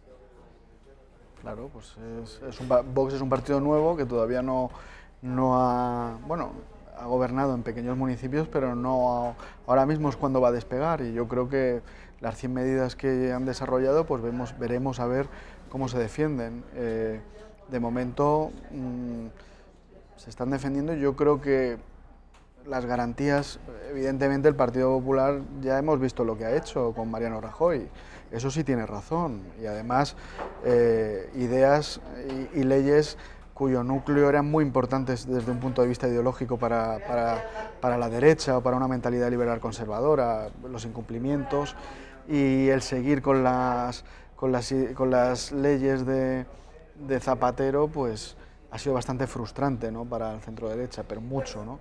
Entonces, bueno, veremos si Pablo Casado puede levantar, digamos, esa frustración que había en el electorado y ganarse otra vez la confianza, pero es cierto que Vox ahora mismo pues está pegando fuerte porque ahora ya está dando mucha credibilidad desde el punto de vista de que es una formación útil para crear mayorías dentro del sector sociológico de centro derecha. Gracias a Vox realmente se ha ampliado el margen de diputados en Andalucía y se va a poder llevar a cabo el cambio, y por lo tanto ese impacto que, como hemos hablado antes, no lo teníamos, no se tenía pronosticado por nadie, pues ahora mismo, una vez que ya se ha visto la utilidad de Vox, pues puede pegar un importante salto en la política nacional, que yo creo que va a ser una realidad. Entonces entiendo, en el juego político entiendo la crítica de Santiago, es normal, es lo que debe hacer. Quiero que veamos lo que no hemos podido ver antes, que tiene que ver con las agresiones de este fin de semana, solo las que se han producido este fin de semana a la formación de Santiago Abascal, y que hemos visto antes. Santiago responsabilizaba de ellas a Pablo Iglesias y a su alerta antifascista. Vamos a ver algunas de esas agresiones. Raquel, a ver si podemos. En poco más de 48 horas se han producido pintadas, amenazas de muerte e intentos de agresión contra las dependencias y los líderes de Vox. La alerta antifascista activada por Pablo Iglesias tras el éxito de la formación de Abascal en Andalucía se deja ver. Viernes 11 de enero aparecen en Barcelona pintadas con amenazas de muerte contra Santiago Abascal en un local donde estaba previsto celebrar un acto de los jóvenes de Cañas por España. Sábado 12, Sitges. Radicales de los CDR impiden, como ven, que Vox Barcelona coloque una mesa informativa en la calle. Los gritos, los insultos agravan la situación. ¡A lo mejor son moros tus abuelos, asqueroso! Mismo día, en Barcelona, los CDR de nuevo boicotean a pedradas un acto de Cañas por España, pero lo más inquietante es que ni las cámaras de televisión les cortan las alas. A las fuerzas y cuerpos de seguridad que garanticen la libertad de todas las... El sábado, también fuera de Cataluña, en Zaragoza, agreden a un miembro del equipo de Vox Zaragoza cuando repartía folletos. Miren en qué estado quedó. Fue rociado con un extintor y golpeado en la cabeza. Además, la carpa quedó destrozada. Domingo 13, Blanes. Los separatistas radicales rodean una mesa informativa de Vox y agreden a porrazos al presidente del partido en Gerona. Ahora en Hospitalet, también muestras de violencia contra la formación. Los separatistas pretendieron impedir una paella popular a la que acudieron más de 150 personas. No lo consiguieron. Y por último, ayer mismo, también a última hora de la tarde, ocurría esto que ven en Burgos. Un joven se acerca a Ortega Lara y Javier Ortega Smith, que protagonizaban el evento, pero de repente les grita: «Esto pronto se va a terminar». Finalmente es desalojado por los miembros del equipo de seguridad de Vox. La ultraizquierda, una vez más, intentando impedir la libertad del partido Vox. Así respetan a quien no piensa como ellos. Magnífica y muy completa pieza de nuestra compañera Patricia Tenorio. ¿Qué te parece, Ricardo? No es un poco lo que hablábamos antes, la violencia. También yo creo que podríamos añadir que he leído una noticia esta mañana que han quemado o han provocado un incendio en la finca de Morante de la Puebla, que podía sospecharse que podía ser, a lo mejor, supuestamente, miembro de extrema izquierda, porque él ha sido afiliado de Vox y ha apoyado, de hecho... ¿Dónde tienes el...? Aquí. Y ha apoyado claramente, se ha posicionado perfectamente a favor de Santiago Abascal en estas elecciones andaluzas.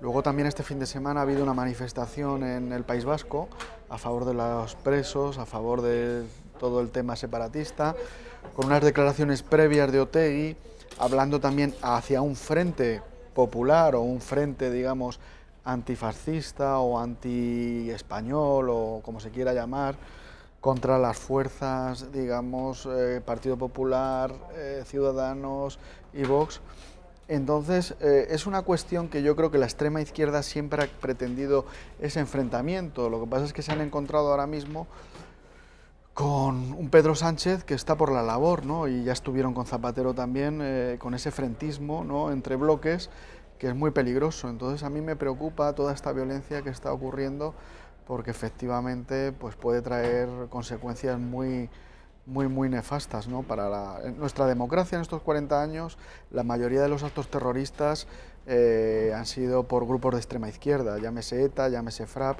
llámese Grapo. Y esos grupos de extrema izquierda incluso han sido legitimados, se les han puesto calles, se les están poniendo calles, se les están haciendo homenajes, etcétera, etcétera, ¿no? Entonces, además se les autodenomina luchadores por la libertad en general. Por lo tanto, es muy peligroso que no se haya dado la lucha de las ideas o la batalla de las ideas enfrente por la gente que tenían enfrente, que en este caso era el Partido Popular, para deslegitimar toda esta violencia y toda esta legitimación de esta extrema izquierda violenta que ahora mismo cada vez está más envalentonada. Estos 4 años de Mariano Rajoy han sido verdaderamente impresentables para el crecimiento de estas fuerzas de extrema izquierda como Podemos, porque incluso alguna mente iluminada de este centro pusilánime pensó que en un momento dado que creciera Podemos podía ser positivo para quitarle votos al Partido Socialista, etcétera, ¿no?, mientras tapaban a Vox. Entonces, claro, se está creando ahora mismo una violencia con respecto a los separatistas, que muchos de ellos son de extrema izquierda, más la extrema izquierda en general, más grupos, digamos, ocupas y de Kale Borroka que están surgiendo por toda España, envalentonados, que además, si encima sus líderes políticos son tan irresponsables de crear alertas o alarmas antifascistas, como ellos llaman, en contra, digamos, de partidos democráticos, pues tenemos un gran problema en toda España, que antes estaba localizado en determinadas regiones de España y ya está ahora mismo generalizado a toda España. Es un problema, desde luego lo que tenemos. La última pregunta, Ricardo, antes de marcharte. ¿Dónde ves el techo de Vox? Porque este mismo año, dentro de 4 meses, de 5 meses, hay elecciones y parece que siguen creciendo las encuestas. Bueno, ¿te acuerdas que hablamos una vez y me dijiste, pero yo te dije, pueden llegar a ganar las elecciones después del tema de Vistalegre y tal? ¿Pero cómo van a ganar las elecciones? Pues yo creo que ahora mismo, tal y como están poniéndose el asunto, en determinadas autonomías pueden ganar perfectamente y en España pueden sacar unos resultados muy importantes, porque realmente toda esta violencia y toda esta agresividad, tanto desde el punto de vista mediático como desde el punto de vista político, cuando realmente Vox está defendiendo cosas que conectan con muchísima parte de nuestra población, que han votado a otras formaciones, yo creo que han votado incluso a Podemos, determinada gente que está conectando con las 100 medidas que está poniendo sobre la mesa Vox, Ciudadanos, gente del PP, por lo tanto, cada vez se está convirtiendo en una fuerza con un mensaje más transversal, que puede coger cada vez más votos, y esa agresividad de los medios, digamos, del establishment, esa agresividad de todos los partidos políticos, esa agresividad en la calle de gente impresentable y violenta que está atacando a gente normal, que simplemente quieren poner su mesa y repartir propaganda, todos eso son sinergias que van hacia Vox, y Vox, si sabe manejar y gestionar toda esta situación, crear buenas estructuras a nivel nacional, poner buenos candidatos, etcétera, yo creo que puede ser llevarse muchos votos. Y yo el techo no lo veo claro, pero claro, evidentemente ya lo veo más cercano a lo que estuvimos hablando hace meses, cuando nadie les daba prácticamente ni un diputado en Andalucía, que yo dije, después de lo de Vistalegre y del ambiente social que se está respirando en España, es que perfectamente pueden llegar a ganar las elecciones. ¿Ser el partido más votado, te refieres? Sí. O sea, ahora mismo, ten en cuenta que han sacado 12 diputados cuando ninguna encuesta les daba absolutamente nada, y la gente en general... Sí, pues, sí les daban, Ricardo, sí les daban. Les daban uno. Les daban uno al primer día de la campaña, pero a medida que se fue transcurriendo la campaña, pues al final ya le daban 8. Ya, pero date cuenta que ahora mismo le daban 8, vale, llegaron a 12. El último día le daban 8, pero aún así la gente se resistía mucho a votar a Vox porque eso no lo habían visto materializado. La historia es que se ha visto materializado que un partido al que le daban 1 al principio de la campaña, 8 el día anterior y ha sacado 12, ha sido determinante y ha sido el voto útil y ha sido la pieza fundamental para que haya cambio en Andalucía. Por lo tanto, ese efecto desde el punto de vista psicológico en España es muy importante a nivel emocional, que es lo importante, no la racionalidad que dicen algunos tecnócratas y tal. Y luego, la gente se está leyendo sus medidas y está hablando de cosas que conectan muy bien con la sociedad, ¿sabes? Entonces, el aumento de votos va a ser exponencial. Eso sí, tienen que trabajarse pues el tema de eso, de que haya buenos candidatos, una estructura importante, que controlen el partido, pero digamos la marca y el buen trabajo que también hay a nivel de medios y de comunicación, porque yo creo que ha impactado mucho en los medios de comunicación y en las redes sociales la presencia de Vox. Instagram son ya el primer partido, por encima de Podemos. Por eso te estoy diciendo. Con mucha diferencia. Está generando además una actividad, digamos, de ilusión a nivel de militancia en general. Tú lo ves en los bares, o sea, y lo ves en la calle, y lo ves en el trabajo. O sea, yo estas navidades paraba en una gasolinera y estaban 4 ahí tomando un café y se les oía diciendo, yo es que voy a votar a Vox, porque no sé cuándo, porque tal. Entonces, esto es una pelota, digamos, de nieve que va creciendo, ya lo dije en varios programas cuando todavía no tenían los diputados. Es que el techo no está claro y pueden sacar muchos votos. Lo que pasa es que ahora tienen el problema de eso, que tiene una avalancha, es decir, también las formaciones políticas tienen que tener cuidado porque pueden morir de éxito, ¿no? Tienen que tener un control, tienen que tener... De no convertirse en un partido de aluvión. Claro, tienen que tener una profesionalidad a la hora, digamos, de organizar y de gestionar determinados asuntos, pero vamos, digamos el concepto a nivel de marketing político, a nivel, digamos, de positividad de la sociedad con respecto a la percepción que tienen de Vox, por mucho que los medios, digamos, políticamente correctos los critiquen, cuanto más les critican, más les va a ir mejor, porque la gente va a profundizar, va a empezar a mirar, eso crea curiosidad, y cuando ven que lo que pide Vox son cosas que conectan perfectamente con el español medio, pues es que cada vez más es un actor de rebeldía, es decir, es como el Podemos en sus inicios, es como el Ciudadanos en sus inicios, es un acto de rebeldía. Lo revolucionario hoy es votar a Vox. ¿No? Exactamente, es lo realmente políticamente incorrecto, ¿no? Ricardo, te veo el próximo lunes, Dios mediante, si te parece. Muchísimas gracias, como Rafa, siempre, un placer. Mil gracias por estar aquí, Ricardo Chamorro. Le despido porque a la vuelta de publicidad vamos a estar con Carlos Bustos, al que tampoco veo desde el año pasado, año 2018. A la vuelta de publi, Centinela del Misterio.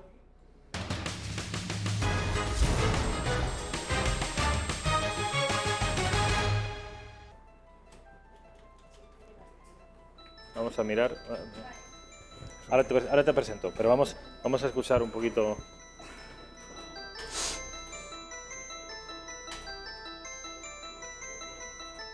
Suena bien.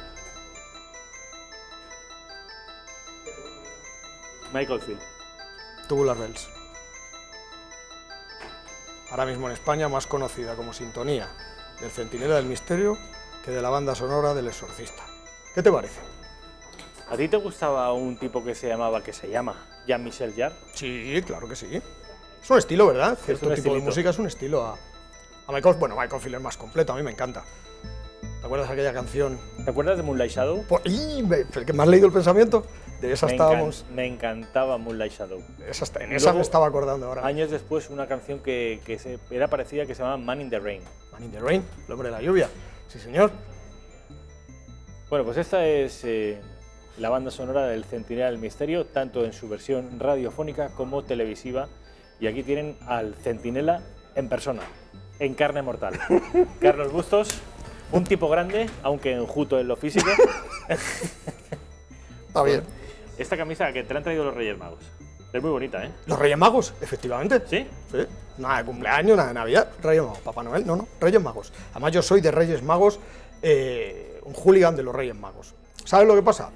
Que cuando la Navidad ya te faltan los padres, tu hija ya está al camino de la mayoría de edad, en un abrir y cerrar de ojos, pues la Navidad no tienes esa ilusión con los regalos, sobre todo la noche de Reyes, pero sigue siendo el día preferido del año para mí.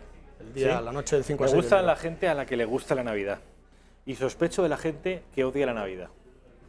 Yo también soy un fan de la Navidad, a mí me gusta mucho y disfruto muchísimo de la Navidad, de todo lo que implica. Y intento no perder, aunque en fin, yo creo que todos lo hacemos un poco, cometemos ese error, no perder el norte y no perder de vista que celebramos lo que celebramos. Efectivamente. Que nace el Hijo de Dios. Y no olvidarnos que si somos un poquito coherentes con nosotros mismos, ese espíritu de la Navidad no debería olvidarse durante los otros 330 o 40 o 50 o 60 días del año. Este fin de semana has estado como Macaulay Culkin. Solo en casa. ¿Por qué lo sé? Bueno, podría habérmelo contado por teléfono Carlos Buzos, porque es amigo mío, pero es que lo ha hecho público en sus redes sociales. El tío, cuando se queda solo en casa, se prepara una cenita. Bueno, se prepara, no. Me la preparan, mi amiga Esther. Con un vinito que todo el mundo le hacía dar referencias al vino. Pero bueno, que menudo vino, tal. Te pones tu televisión. Oye, de vez en cuando la soledad elegida es maravillosa, ¿eh? No te quepa la menor duda. Y a ver si se te van a enfadar en casa. No, para nada, seguro que no. Seguro que no, no pasa nada. Seguro que ellas también lo entienden y además la disfrutan de vez en cuando. Además, mi hija tiene ya su novio y todo eso, o sea que es bueno, si es que es ley de vida. Hay ciertas cosas que pasan en la vida que son difíciles. Cuando tengas hijos o hijas en edad ya de tener novio y de hacer su vida, verás que el cambio es radical. Y si es hija, ese cambio cuesta más. Pero yo creo que hemos tenido suerte con Mario. Bueno, ahora me hablarás más de Mario, pero esa fotografía que has subido en las redes sociales este fin de semana, ¿quién ha cocinado para ti? Esther, la dueña de un sitio que se llama Library, que es un restaurante maravilloso, que se come de maravilla, que se cena de maravilla y sobre todo que es nuestra casa ya. ¿En tu barrio? En donde vivo. Y además es que, para que te hagas la idea, es nuestra redacción abierta. Ahí hemos preparado programas, ahí hemos discutido, ahí hemos llorado. 100 centinelas y alguno que otro de televisión ha nacido ahí, con una buena coronita y con un buen aperitivo en el Library. 100 centinelas es la obra que puede exponer y de hecho está expuesta en las redes sociales y está expuesta en internet para que todo el mundo pueda acceder a ella. 100 centinelas, como digo, radiofónicos. Televisivos, 30. 30, un 30%. Que se dice pronto. Y los mejores. O sea, evidentemente en radio tiene que haber más porque hemos empezado antes, pero de los 100, los 30 que hemos traído aquí son la esencia, son para mí de lo mejorcito que hemos hecho en radio, y traído a la televisión es complicado porque no es lo mismo, tú lo decías más de una vez, la tele está muy bien, metes vídeos, pero el problema de la televisión es que estamos en directo, que no caben errores, ¿vale? Y que tenemos menos tiempo, aunque tú poquito a poquito durante este año 2018 me has ido dando un poquito más. Tú has ido estirando, me ha ido cogiendo la mano, luego el brazo entero y al final, ya ven ustedes, hemos empezado casi a las 8, al principio le daba media horita de 20 minutos. De 8 a 8 y media o de 8 y 10 a 8 y media y ahora ya por lo general le doy de 8 menos cuarto a 8 y media, que es tela marinera. Hoy les adelanto que vamos a hacer un vistazo, vamos a echar la vista al pasado para hacer una recopilación de todos estos últimos programas, espacios del Centinela del Misterio en televisión. Pero antes, me gustaría preguntarte, ¿qué tal estas fiestas? Porque no nos vemos desde el año 2018. Hace un año que no nos vemos, desde el año pasado. pasado. No nos vemos. Bien. ¿Qué tal? Bien. ¿Has estado tranquilo? ¿Fenomenal? Tranquilo, he estado ¿No te has ido a Nueva York? No. ¿Alguna vez has pasado las Navidades en Nueva York? Claro, es precioso, y Acción de Gracias, y Halloween. Estuve con mi mujer en Nueva York hace 4 o 5 años y es lo más maravilloso. Lo que no voy a volver es en pleno verano, ya te lo aseguro. Bueno, el calor que hace es tremendo. Es terrible. Yo, en mi vida he pasado tanto calor con esa humedad. A un lado del Hudson, al otro lado del Atlántico. Humedad, calor, millones de personas. Sinceramente, muy malos olores, porque nos quejamos de Madrid. Pero en Madrid por lo menos tenemos contenedores y cubos de basura, pero no sé si te habrás fijado que en Nueva York al final del día sacan sacos de basura sin contenedores y sin nadie y los tiran en la calle hasta que lleguen los camiones a recogerlo. Unos camiones además de esos diésel gigantescos que hacen muchísimo ruido, con lo cual más vale que los hoteles donde duermas o estás en una planta muy alta o estén muy bien insonorizados. Los hoteles donde duermes, nosotros en este programa, en este Centinela televisivo, conocemos en particular un hotel neoyorquino muy famoso, que no sé si lo has incluido en las fotografías, porque Carlos Bustos ha ha hecho una selección fotográfica que viene a representar, a mi juicio muy bien, porque las he visto todas, el paso de Carlos Bustos por esta redacción abierta, que no ha hecho nada más que empezar. Yo le quería preguntar a Raquel si esa fotografía, y junto con el resto que ha seleccionado el propio Carlos, están disponibles. Y me dice en Raquel, que es mi realizadora, que están listas. ¿Te parece que hagamos una retrospectiva, aprovechando que estamos ya en la primera semana de 2019? Veamos lo que ha dado de sí el Centinela del Misterio en Intereconomía. Tú mandas. Vamos a ver. Vamos a ir comentando si te parece. Bueno, esto es el logotipo obviamente de nuestra sección. Y estos somos nosotros dos, Carlos. Pues yo creo que eso fue el primer programa, porque tengo el cable por fuera. Aún no sabías ni cómo se ponía, ¿eh? Bueno, no, espera, los primeros programas no era el micro de este estilo, era un colgajo, como digo yo, ¿te acuerdas? Ah, es verdad, sí, era como una medalla. Sí, este yo creo que fue el segundo o tercer programa. Era como una medalla. ¿Y cómo te has ido soltando, eh? ¿Tú te acuerdas del primer programa, Carlos, tú cómo estabas? ¿Hecho un plan? Estaba nervioso, no sabía quién tenía al lado, y empatizar de pronto con alguien que no conoces en un tema tan serio y tan trascendente, en un programa de esta categoría y en lo que he considerado siempre mi casa, aunque hayan pasado 30 años de volver a pisar este edificio de Modesto, la Fuente 42, pues evidentemente los nervios a lo desconocido, esa incertidumbre, ¿no? Es decir, y yo empatizaré con este señor tan grande de barba, con cara serio. No, de serio nada, de serio nada. Sí, tenías cara serio. ¿Sí? Hombre, que tenías cara serio. Claro, míralo, por favor.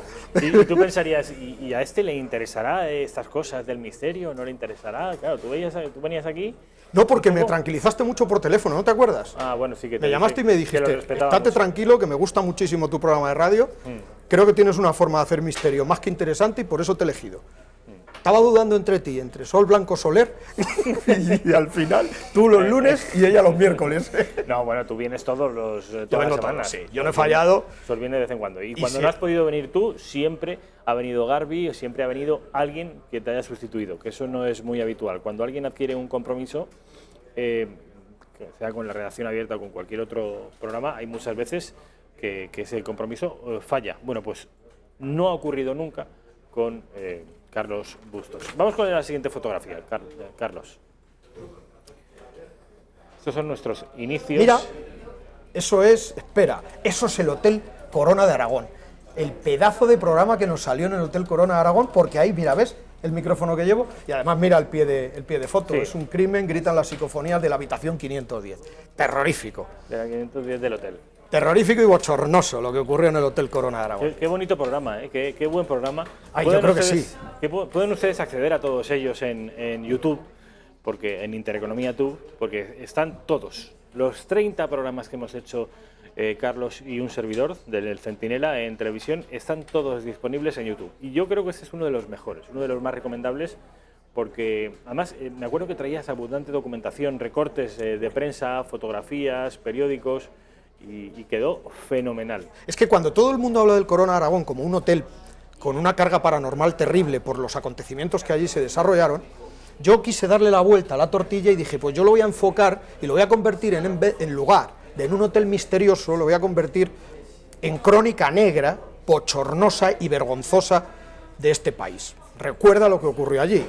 Se estaban entregando los despachos en la Academia Militar de Zaragoza, media familia Franco estaba adentro, y de pronto el hotel empezó a arder por los 4 costados, el incendio se organiza y comienza a brotar a las 8:15 de la mañana, y a las 8:19 salían lenguas de fuego por la 9ª planta.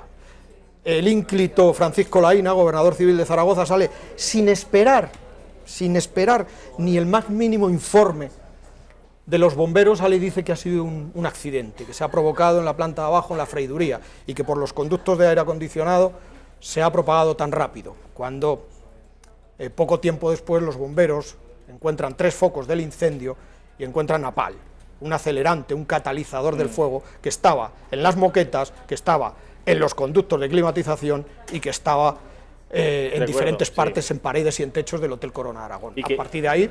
Y que nadie ha localizado a los presuntos autores de aquella... ¡ETA! Nadie. ¡ETA! Bueno, sí, pero que no sin lugar a duda, ETA. Ni condenados, ni no encontraron a nadie. Encontraron carnés de identidad requemados de miembros de Herri Batasuna, de lo que era HB en aquella época. Lo que pasa que en aquel momento Adolfo Suárez le estaba dando muchas prebendas a Carlos Garaycochea. Y de hecho hay llamadas de ETA al diario Gara reivindicando el atentado. O sea, vamos a ver, que Gara nos llama. O sea, ETA no. ¿Tú te acuerdas de aquel día? Años 70, yo tenía 11 años. Yo pasé miedo porque yo tengo mucho miedo al fuego. Y un día fuera de cámara te contaré una anécdota que me ocurrió. Y yo tengo mucho miedo al fuego, le tengo mucho respeto, pero no hay nada como enfrentarse a él para dejar de temerlo. Y un día me enfrenté a él con un par de narices hace unos 16 años me enfrenté a él con un par de narices y se me ha quitado todo el miedo. ¿Al fuego? Al fuego de una manera terrible, y me enfrenté con un par de narices, lo que yo pensé que jamás me iba a pasar. Cuando te pones en una situación de riesgo, no te puedes imaginar cómo es la mente humana y cómo reacciona esa mente y cómo mueve el cuerpo, ¿no? Pues de alguien que le da por salir corriendo, a mí me dio por coger un extintor y subir con un chaval a apagar un incendio en una planta de un hotel. No me digas. Sí, con un par, y además con una tranquilidad terrible, coger esto, bajaros por la escalera, no se os ocurra coger el ascensor. Estaban los bomberos y la gente de seguridad más nerviosos que yo. Nunca sabes cómo vas a reaccionar ante una situación límite. Nunca. Y yo lo pasé mal con la noticia del Corona Aragón, porque además pocos días antes del incendio del Hotel Corona Aragón salió ardiendo por los 4 costados la casa de una tía mía y me lo comí de lleno, con lo cual tenía ya el trauma, con 11 años ya lo que tienes es un trauma, ¿no? Pero luego fui capaz de he dormido allí varias veces, en el Hotel Corona Aragón. Y ahora se llama de otra manera, ¿no? Meliá Zaragoza. Meliá Zaragoza. Durante mucho tiempo la habitación 510 dejó de alquilarse, dando la razón a Iker Jiménez. Y oye, la historia paranormal es espeluznante, Rafa. Pero yo me quedo más con la historia. Tú te alojaste de Crónica Negra. Tú te alojaste en el hotel en varias ocasiones buscando psicofonías. Sí. Y no diste con nada. Nada. No di nada. Y podrías decirme, bueno, podíamos interpretar que escuchaba. No, aquí Carlos Bustos, y precisamente yo creo que hace honor a su nombre, el Centinela, en tanto que escruta rigurosamente y lo que puede ser sospechoso o puede ser misterioso lo señala, lo dice, lo acepta, y lo que no, oye, pues yo aquí no vi nada, ni escuché nada, ni nada extraño. Nada, de hecho, hoy cómo huele a humo en esta planta, la famosa quinta planta, que es donde se tiró una niña. Sí. Los padres tiraron a una niña porque llegaba el fuego y no llegaban los bomberos, tiraron a la niña se golpea con la cornisa y muere, y 2 minutos después rescatan a los padres. Pues esa quinta planta quedó maldita. Apariciones a azafatas y a pilotos de Aviaco, ruidos de camiones de bomberos, olor a humo, ¿no? Claro, subo a la quinta planta y efectivamente olía a humo, o sea, jodido, claro, era la planta de fumadores, ¿cómo no vais a vacilar encima, queridos? Vamos con la siguiente fotografía, estamos rescatando, como digo, pedazos, porciones de esta época que hemos vivido juntos, tan bonita, Carlos y un servidor. Aquí no te puedes quejar de que no me río, de que era un tipo serio, de que soy un tipo serio. Ahí nos estamos muriendo de risa. Y esto es algo que yo creo que a la gente le llama la atención, tratándose de un programa de misterio. Que en fin, podían esperarse una atmósfera lúgubre, oscura, un rictus más o menos solemne. Y no, aquí hablamos de misterio, pero en fin, de una manera desdramatizante. Pero porque nos han acostumbrado mal. Desde la época de don Fernando Jiménez del Oso y don Germán de Argumosa se han dedicado a meternos miedo, y las vacas sagradas que sobreviven, que les tengo un respeto y un cariño terrible porque he mamado todo esto de ellos, ¿vale? Pues nos han querido meter el miedo y nos han querido decir que si esto no lo tomábamos a chufla, se nos iba a meter el diablo dentro y nos íbamos a convertir en la niña el exorcista, poco más o menos. Y no, yo creo que con respeto, con muchísimo respeto, Rafa, y tratando estos temas con cariño, yo creo que no hay ningún problema en banalizar y en ser sinceros. Y si no hay, no hay, Rafa. Donde no hay, no hay. De la misma manera que el Corona Aragón acabas de decir, que es uno de los mejores programas, sí. Hace poco hemos hecho el zurullo, con perdón de la expresión, más grande del mundo, cuando vine aquí con toda mi jeta a presentarte una experiencia paranormal y a presentarte una investigación paranormal en el Alcalá de Henares. Pues mira, nos tomaron el pelo de una manera descarada, y lo digo abiertamente, me la metieron doblada. Te honra decirlo, desde luego, porque no es habitual que cuando un investigador o un periodista no le salen las cosas como él piense, como él sospechaba o como él, en fin, como él buscaba, pues lo normal es hacer desaparecer esa cinta, ese programa, y como si no hubiera existido. O, en cualquier caso, emitirlo e intentar buscarle algún argumento que justifique. Bueno, aquí tienen ustedes a Carlos Bustos diciendo que que no siempre salen las cosas bien y hay veces que a uno le toman el pelo. Te honra, Carlos. La mayoría de las veces no salen bien. Ahí tienes a una persona que no podía faltar en este resumen del Centinela del Misterio, José Luis Hernández Garbi. Ni mucho menos. A pesar de lo sonriente que estamos, fue un programa tenso, porque estábamos hablando del magnicidio más importante de la historia del mundo, supuestamente, o por lo menos el más mediático, ¿no? Que es el asesinato de John Fitzgerald Kennedy, JFK, ¿no? Bueno, pues ahí estábamos.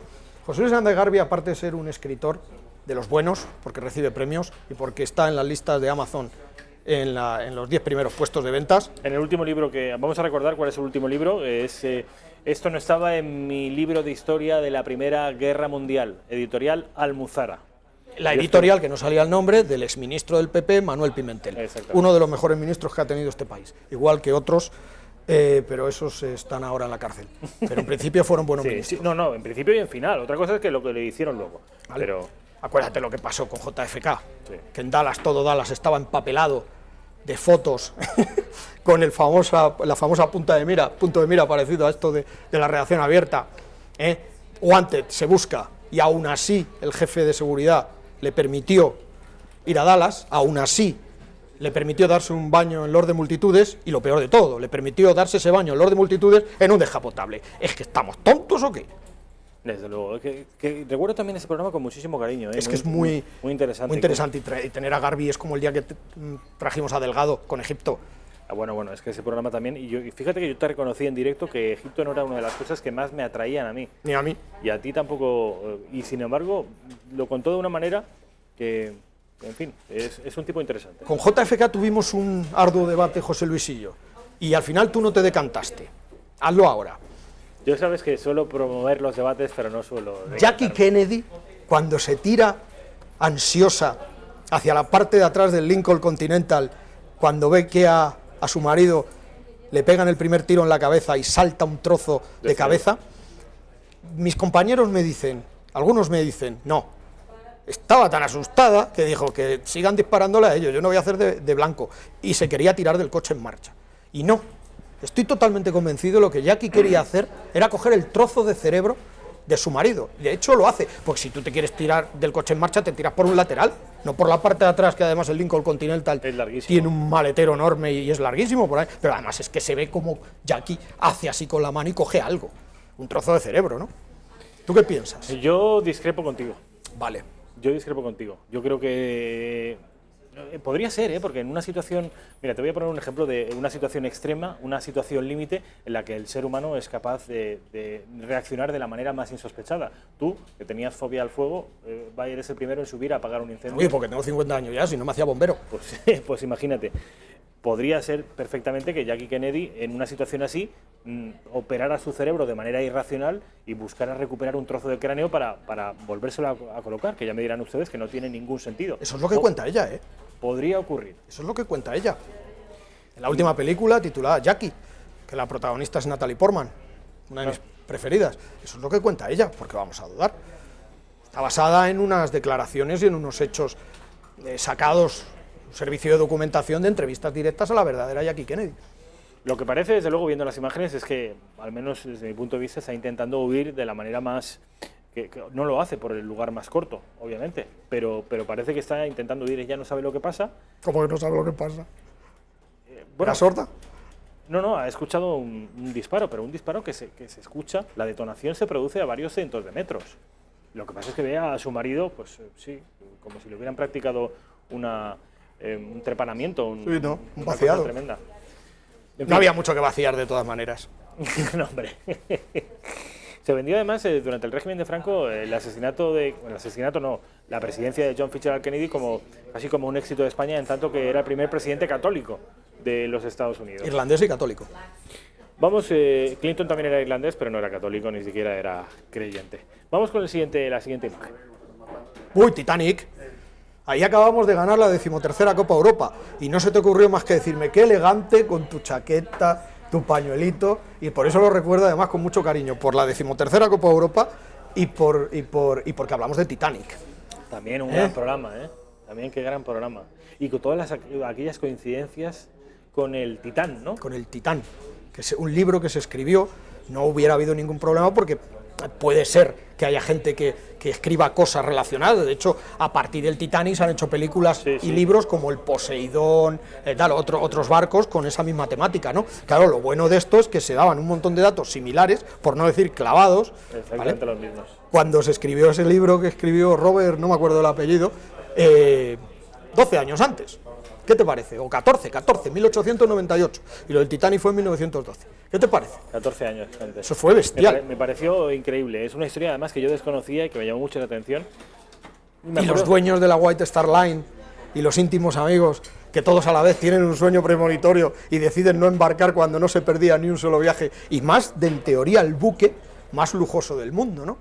Otra catástrofe en la que tú me contabas que precisamente uno de los protagonistas había decidido no acudir al lugar en el que se iba a producir la catástrofe. ¡Uy! Era en las Torres Gemelas. En las Torres Gemelas. ¿Te acuerdas? Larry Silverstein. Ese día tuvo dentista, creo que era. Dueño de las Torres Gemelas. Yo creo que sí, que fue dentista. Dueño de las Torres Gemelas. No había faltado ni un día de trabajo en su vida. 20 y tantos años, cada día, cada mañana, desayunando con su equipo de trabajo en la Torre Norte, creo, en el restaurante Windsor. El restaurante Windows. Desayunando con todos los principales presidentes de las grandes compañías que había en el World Trade Center, Torre 1, Torre 2, y ese día faltó, pero no solo faltó él, faltaron sus hijos, y faltaron todos los presidentes de esas grandes compañías, los curritos fueron todos, pero los jefazos no fueron. No me digan ustedes que no es una cosa tremenda. Tú, por cierto, con toda esa afición que tienes por Nueva York, ¿estuviste en las Torres Gemelas? Sí, pero muchísimo antes, evidentemente estaban de pie. O sea, que has pisado las Torres Gemelas. Sin embargo, sí, pero yo también, te tengo que decir que yo también he estado ahí. Sin embargo, la impresión me la llevé en uno de los viajes que dije que no iba a volver a ese sitio, y es al lado del famoso centro comercial Oculus, que está muy pegado al museo del World Trade Center. Mira, está de pensarlo. Macy's, ¿no? Mira, de pensarlo, no, Macy's está al otro lado. No, está el museo, que lo han hecho, el museo del World Trade Center, lo han hecho en los sótanos, digamos, en la cimentación de donde estaban las Torres Gemelas. En una de las torres han hecho la fuente conmemorativa y en el otro han hecho un museo, guardando vigas, guardando los camiones de bomberos, guardando todos los... Es espectacular, trozos de avión, trozos de discos de los famosos floppies para los ordenadores requemados, eso es bestial. Y la zona del museo, que te acuerdas que te conté, que se nos puso a todos la carne de gallina, que ahí lloraba todo el mundo, donde están las fotos de todas las personas que murieron en los atentados, incluidos los del Pentágono, que se nos ha olvidado, que murieron en el Pentágono también muchas personas, y están todas sonrientes. Que me dijeron que no hiciera ni una sola foto, y yo creo que hice 100 y pico. Vamos con la siguiente fotografía de esta selección de Carlos Bustos. Otra presencia también Zape. Extraordinaria. Yo soy Zipi y él es Zapeo. Mi tocayo, Carlos Cuadrado, presidente de la Asociación de Criminólogos Colegiados de España. ¿Esto qué pudo ser? ¿Bar España o el supuesto asesinato o suicidio de Mario Biondo? También me impresionó bastante. Con las niñas de Alcácer. ¿Estuvo Carlos? No, de Alcácer no hemos hablado, porque además Alcácer te lo tengo preparado. Te voy a dar un fiestón con Alcácer que te vas a quedar con la boca abierta. Me interesa mucho. Pero también he visto, ¿es posible que haya visto a Carlos Cuadrado en los últimos días por otras televisiones? En la Telemadrid, sí. Le han dado palos para hacer un fuerte. A ver, cuéntame. ¿Por qué lo he visto a Carlos? Pues lo has visto a Carlos Cuadrado porque es un señor... Hay que recordar que Carlos es el presidente del colegio de... Asociación Colegial Nacional de Criminólogos de España, pero también es forense, también es psicólogo, y todos ellos con licenciaturas. Y un gran tipo, y una gran persona. Carlos Cuadrado, con 1,90 de humanidad, es un tío maravilloso, yo le tengo muchísimo cariño, y está en una serie de acoso y derribo, por una razón. A ver. Pues simplemente porque no tiene pelos en la lengua, y fue en Telemadrid donde le ha surgido todo, donde se le ha venido todas las feminazis encima, porque no son feministas. Feminista soy yo, que respeto a las mujeres, que quiero la igualdad, que creo que son seres imprescindibles, e incluso en muchos casos con 2 dedos más de frente que nosotros. Yo sí soy feminista, porque no quiero ningún tipo de discriminación para ellas, al contrario. Por eso pienso que son feminazis, todas estas que salen con los pechos al aire. ¿Qué ha pasado con Pues que se ha puesto a decir las cosas como son, ha sacado una serie de datos, lo de que sí está muy bien decir que es verdad y que eso tiene que parar, que ha habido en 2018 ha habido 47 víctimas a manos de violencia de género, a manos de sus parejas. Una es demasiado, estamos todos de acuerdo. Una es en eso, demasiado, solo 47 faltaría. es inhumano, ¿vale? Y eso hay que cambiarlo sea como sea. Pero no olvidemos una cosa, que era el dato que decía Carlos Cuadrado, y es lo que se le echaron encima, le llamaron demagogo, le dicen que tal, le dicen que cual, y el dato es real, porque está en los datos, está en los informes oficiales, no se lo inventó, lo que pasa es que tuvo el valor de soltarlo, y es que sí, que es cierto, pero ¿por qué no esas feministas o esas feminazis también cuentan que ha habido 40 y muchos niños muertos a manos de sus madres y de sus padres? Y cuando le preguntan, y entre las madres y los padres, pues Carlos Cuadrado dice, 40 y tantos niños han sido asesinados a manos de sus madres. Y le dicen en Telemadrid, y a manos de sus padres, 9. Claro, eso no interesa contarlo. O sea, a una pregunta de la periodista presentadora de este programa matinal de Telemadrid, que por Dios bendito, no habrá periodistas más capacitados que lo que han puesto a llevar la matinal de Telemadrid. Y no se le ocurre más preguntar que es que si es los hombres tenemos algún gen recesivo que nos hace matar a las mujeres. ¿Eso preguntó? Eso preguntó. Y Carlos le contestó literalmente lo que te estoy diciendo, que no es un gen recesivo, el que nace psicópata, sea hombre o sea mujer, el hombre se aprovecha de su fuerza física, porque probablemente si la mujer tuviera la fuerza física del hombre, no habría 47 mujeres muertas, porque le harían cara y alguno caería antes, ¿vale? Pero sí es cierto que, porque no se dice que las mujeres también tienen una especie como de, en ese caso concreto, han matado más mujeres a sus hijos que hombres, muchísimos más. Pero claro, es nefasto, es indignante, es de verdad de prisión permanente sin la R, de cadena perpetua cuando un hombre mata a una mujer, pero cuando una mujer mata a su hijo, ¿qué ponemos? Aún más vomitivo. Pues para mí es todavía más vomitivo. Y las cifras de mujeres que matan a sus hijos y de hombres que matan a mujeres están pares. Y no por eso vamos a criminalizar a las mamás. Ni muchísimo menos, como se está haciendo con nosotros, que por el hecho, con perdón, de tener colita ya somos unos asesinos y unos maltratadores sin ser siquiera juzgados, sin siquiera tener la presunción de inocencia. Un derecho vital en nuestro Estado de Derecho y constitucional. Esto es un debate que no estaba sobre la mesa y que, independientemente de la simpatía que le tenga uno a Vox o no, hay que reconocérselo a Vox. Ha sido capaz de poner este debate en la agenda política y mediática. Lo no políticamente correcto, que antes todos nos callábamos y ahora ha habido alguien que nos ha puesto en el raíl. Exactamente, nos ha puesto y en ya el raíl. Está. Qué bien. Y ahora no se calla nadie, cosa que me parece perfecto. Y la violencia es lo peor que se puede utilizar, pero ¿tú te crees que yo me voy a dejar pegar? Yo no soy de Vox, yo soy del PP, que quede claro, ¿vale? Pero si a mí viene alguien que por mis ideas políticas trata de agredirme, mira, seré católico, pero lo de la Biblia para su padre. No pongo la otra mejilla, voy a defenderme, si puedo dar primero, doy primero, o y más fuerte. O sea, que no nos andemos con tonterías, que eso ya no se lleva, que eso ya, ese cuento chino, ya no nos lo creemos. Que la izquierda es lo maravilloso y la derecha es lo malo, lo reaccionario y lo fascista, ¿vale? Pues no, hay más fascistas ahora mismo en la izquierda que en la derecha, les guste o no les guste. Oye, ¿cuándo vas a venir al Gato a hablar de política? Cuando me invites, y además yo a Esparza lo quiero mucho, lo tengo muchísimo respeto, me cae de maravilla, también a Gonzalo Vans, que menudo lacrimógeno me hizo pasar, se me saltaron las lágrimas con Gonzalo, me cago en la mar. Lo viste, ¿no? Hombre, que lo vi, emocionante, ¿eh? Fue muy emocionante, pero Esparza me encanta. Sí, le da además también una personalidad al programa que a la gente le está gustando. Vamos con la siguiente fotografía. Es la misma, bueno, sí, es del mismo programa. Son los Carlos, los Ahí Charlies. nos estamos... Bueno, eso es ya hace poquito, esto fue hace 2 o 3 semanas. Esto fue un programa que te gustó, creo que te gustó muchísimo a ti. ¿Cuál fue? Que yo te ponía ejemplos de cómo te gustaría irte al otro barrio. Bueno. Que te hicieran una fiesta, que te cortaran en trocitos, te subieran al Himalaya, te comieran los buitres y luego con lo que defecan los buitres, es así, estás repartido por tus tierras. ¿Te acuerdas? Que en el funeral chavalotas con pechotes te hicieran un baile, pero tú de cuerpo presente, por supuesto, yo no. Que se hicieran un anillo, un diamante. Con las cenizas.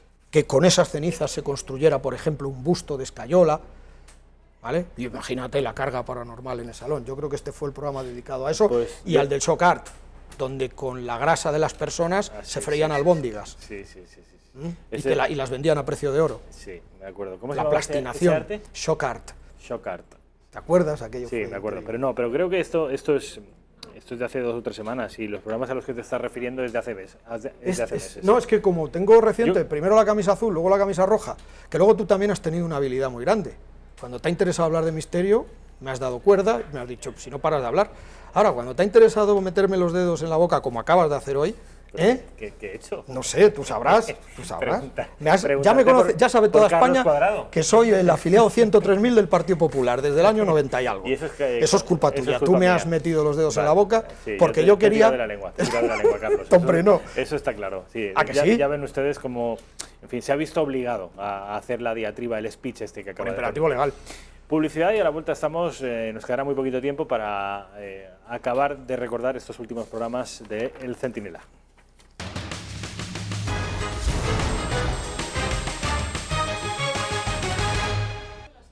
Bueno, Carlos Bustos, nos quedan 3 minutos y quiero que los espectadores no se pierdan unas fotografías con las que yo me mondaba de risa cuando las veía esta tarde. Vamos, Raquel, a ver si podemos verlas, porque empiezan efectivamente por esta avioneta. ¿Eso es un avión? Con una bandera tricolor. Con una bandera republicana. El régimen de la República. Y sin embargo eres del PP, dices, de hace no sé cuánto tiempo. Ya veo yo ahora lo de derechas que eres. Ahora déjame que te dé una explicación. Vamos con la siguiente. ¿Vale? Si ponemos la siguiente foto, déjame que te dé una explicación. Eso es el Cuatro Vientos, querido. Tú que eres un hombre curtido, estudiado y con cultura, esto es el avión Cuatro Vientos, la réplica del avión Cuatro Vientos. ¿Tú no te acuerdas que el 10 de junio de 1933 ese avión salió de Sevilla con dirección Camagüey, Cuba, en el primer vuelo transatlántico que nadie lo había hecho y fueron 2 soldados republicanos españoles, el capitán Barberán y el teniente Collar? ¿Tú no sabías eso? Y que tardaron 40 horas en un avión, en un Breguet, con motor hispano-suiza de 720 caballos. ¿Tú no sabías eso? No lo sabía. Que el primer vuelo transatlántico lo hacen 2 militares españoles, el capitán Barberán y el teniente Collar. Bueno, pues esto es, si ves, que por eso te reías. Este que ves aquí, y que se sienta a tu lado, hizo una especie de película para Cuarto Milenio, porque parece ser que me parezco mucho al teniente Collar. Entonces, a ver si sacan más fotos, verás, me vas a ver totalmente caracterizado. A ver la siguiente, Raquel. Porque lo del misterio del Cuatro Vientos es un programa que te tengo que hacer enterito. Mira, mira, ahí está, soy clavadito al teniente Collar. Ese avión desapareció misteriosamente y nunca más se supo de él. Hizo el vuelo transatlántico de Sevilla a Camagüey, Cuba, lo consiguió, lo hizo en 40 horas, llegó allí, lo recibieron a los 2 en Lord de Multitudes, ¿vale? Y luego tenían otro viajecito hasta México.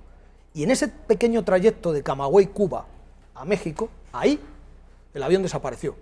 Nunca más se recuperaron los cuerpos del capitán Barberán y del teniente Collar, y nunca más se recuperó el avión. ¿Y cuando vienes a contarnos esto, pero en fin, esta historia con pelos y señales, con otra fotografías? Vez, que si tú me dices, ven, lo dejo todo. Pues mira, el siguiente programa sobre el capitán Barberán. ¿Quieres? ¿Te parece? Venga, va a venir el teniente Collar a contártelo. Carlos Bustos, como siempre, ha sido un placer. Espero que hayan disfrutado de esta recopilación con los mejores momentos del Centinela hasta hoy. Pero el Centinela tiene continuidad, ¿eh? A ver si se van a creer que este ha sido el último programa. Continuamos. Les dejo con el informativo de Intereconomía. Ya saben, hasta mañana. Mañana, recuerden, 6:30, media horita antes de lo habitual. Buenas tardes.